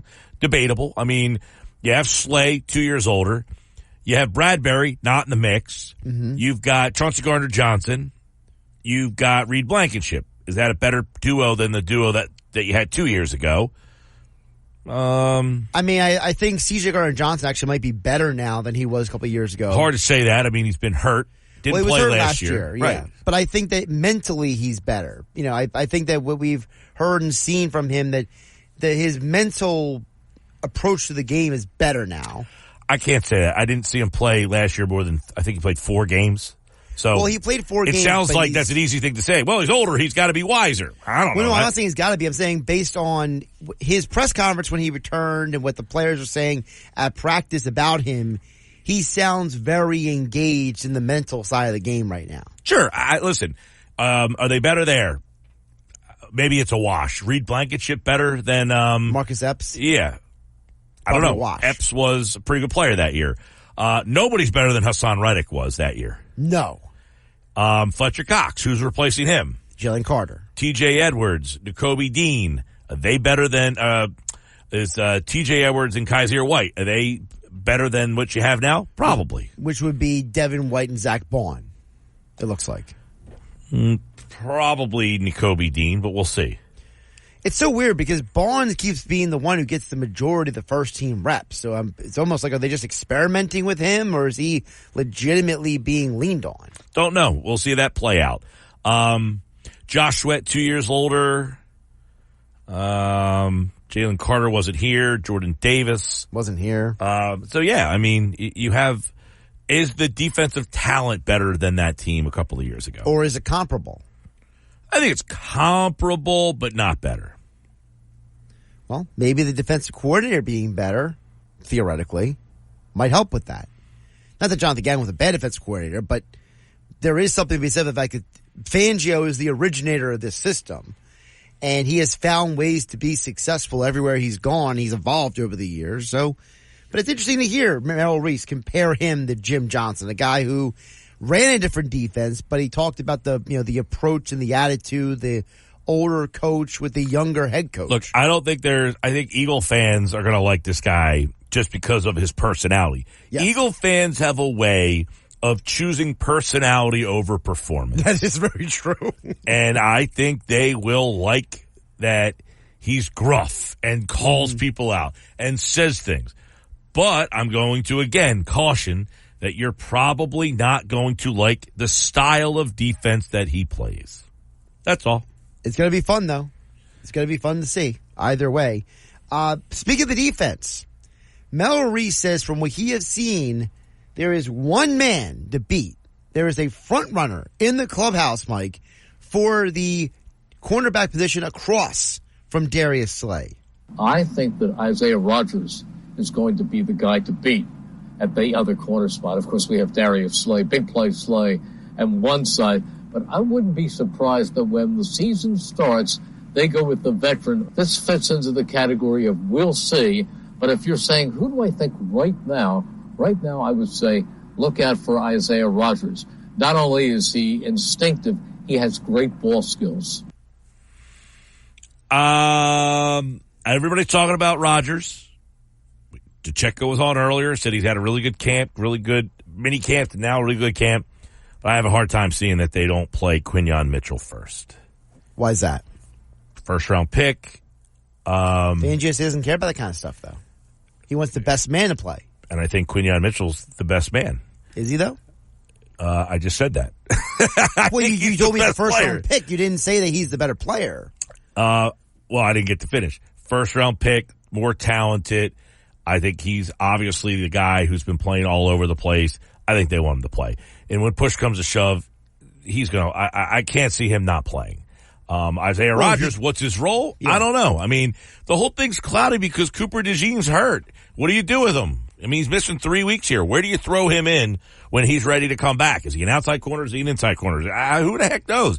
And if Rodgers is that good, does he play the slot? Is he outside? They said, Fangio said he moves all over the place. I mean, to answer the question whether I think that Quinyon Mitchell, if is he better than Isaiah Rodgers, we haven't seen Isaiah Rodgers play football in a year. So I don't think anybody can answer that question until we see him on the field. He could look great in camp right now, but he hasn't played in a game in over a year. So It's hard to say that, he's better than anybody. But Rodgers is getting exclusively reps on the outside, whereas Mitchell has been getting reps on the inside. So well, they said we're moving him all over the place. They're moving Mitchell all over the place, right? Correct, yeah. So is it possible that your starting opening day would be Slay and Rodgers on the outside and Mitchell at the nickel, because we know they play nickel and dime pretty much exclusively now in the NFL? Yeah, I mean, they've been doing a lot of changes. One linebacker, two linebackers, switching the different inside, outside corners. I mean, look, there's a lot that materializes. I don't know. Is Mitchell even going to get to play in a preseason game? Your first round pick. Do you want him to go out there and get hurt? Is Isaiah Rodgers? I mean, who the heck knows how they're going to handle now that you only have 3 preseason games? I know last year they only had 3. I don't quite remember how they handled them during that time. Plus they didn't have, you had Bradbury and Slay. You had no competition at that Correct. spot. Yeah, last year there was no competition, which also a different coaching staff.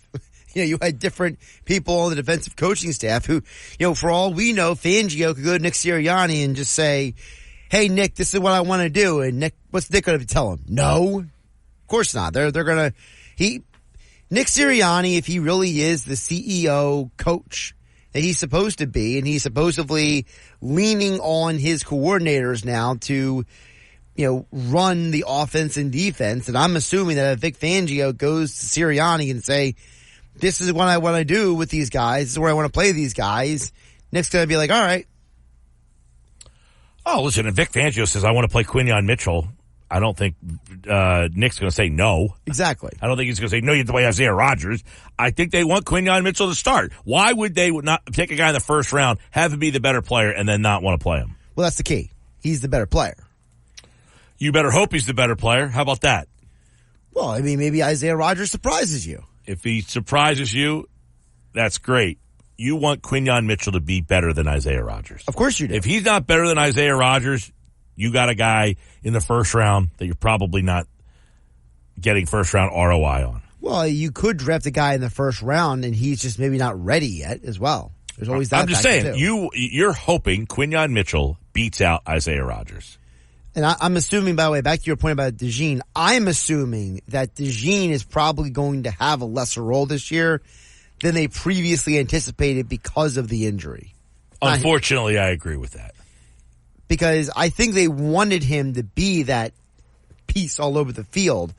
But it looks like with him missing 3 weeks, and you talked to John McMullen about this, Mike, Sidney Brown is coming back at some point. So how does he fit into all these plans? There's a lot of moving parts here. Yeah, he'll be an interesting one because he's kind of like a Tasmanian devil kind of running all over the place. You know, how does Fangio just, Sidney Brown, they played him at slot corner for a game last year. Well, they had to. Yeah, they were running out of bodies. Yeah, I mean, but it shows his versatility. But I think ultimately they would probably prefer, he's 5'10", he's like 212 pounds. You could almost, right? You could almost match him up at 5'10", 212. I mean, he's a little smaller than Nakobe Dean. I mean, he's a little too small to be a linebacker. But would he be a guy that you could consider in like a dime package linebacker role? Sure, either that or is this a scenario where I know in the past, because if you go back to his years in Chicago, Mike, Fangio did at times run a 3-safety defense where he had 3 safeties. Each one of them had different assignments on the play. So there could be a scenario where you say, all right, Sidney Brown, you're going to go out there with C.J. Gardner-Johnson and fill in the blank, and you're all going to be covering different areas of the field, possibly. Yeah, Sidney Brown, if they can get, that's the problem. These guys being hurt, not getting to be a part of camp, it really clouds things. Speaking of things being clouded, Mike, that's a good lead in there by you. You must be a professional radio guy over there. Some days. There's been some cloudiness about the relationship between Sirianni and Jalen Hurts. Not from me, by the way. Not from you. I contend that these two guys get along fine. Well, Merrill Reese was asked on the Takeoff with John Clark podcast about the dynamic, we'll call it, how about that, between Sirianni and the quarterback, Jalen Hurts. I've never seen any personal problems between Jalen Hurts and Nick Sirianni. On the other hand, there are going to be times when the quarterback and the offensive coordinator are going to be slightly at odds about a certain situation. They're not one person, and they're going to have different thoughts.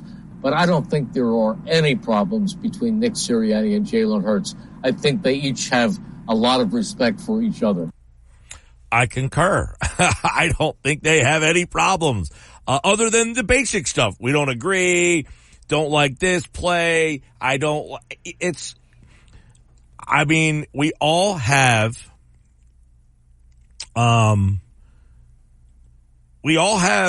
the friend that is the idiot, right? And maybe to that friend, I'm the idiot. But you know what I'm saying? Like, we all look at people and say, it's just my buddy. We all have that friend that, like, if he wasn't friends with you, you wouldn't be friends with that guy, right? I think there's a little element of that where Hurts gets annoyed sometimes by Sirianni, but I don't think it's a lack of respect. It's definitely not. And I think that I personally believe, Mike, the reason why so many people have created this narrative about Sirianni and Hurts not being in simpatico or not getting along or having clashes, I think is because of the fact that because they're such different human beings, that I think the general Eagles fan has trouble comprehending that you can have two people working together every day and then be very different human beings and them still having a healthy working relationship. I think that happens in this room. Every day. I mean, we couldn't be more different. And, it works. I don't see the problem between those two at all. I feel it's preposterous to think that those two really have a complete disrespect or dislike for each other. And on top of that, if I can draw on something you have said before, Mike, if there was a problem, as you have said, Mike, would Sirianni really be here?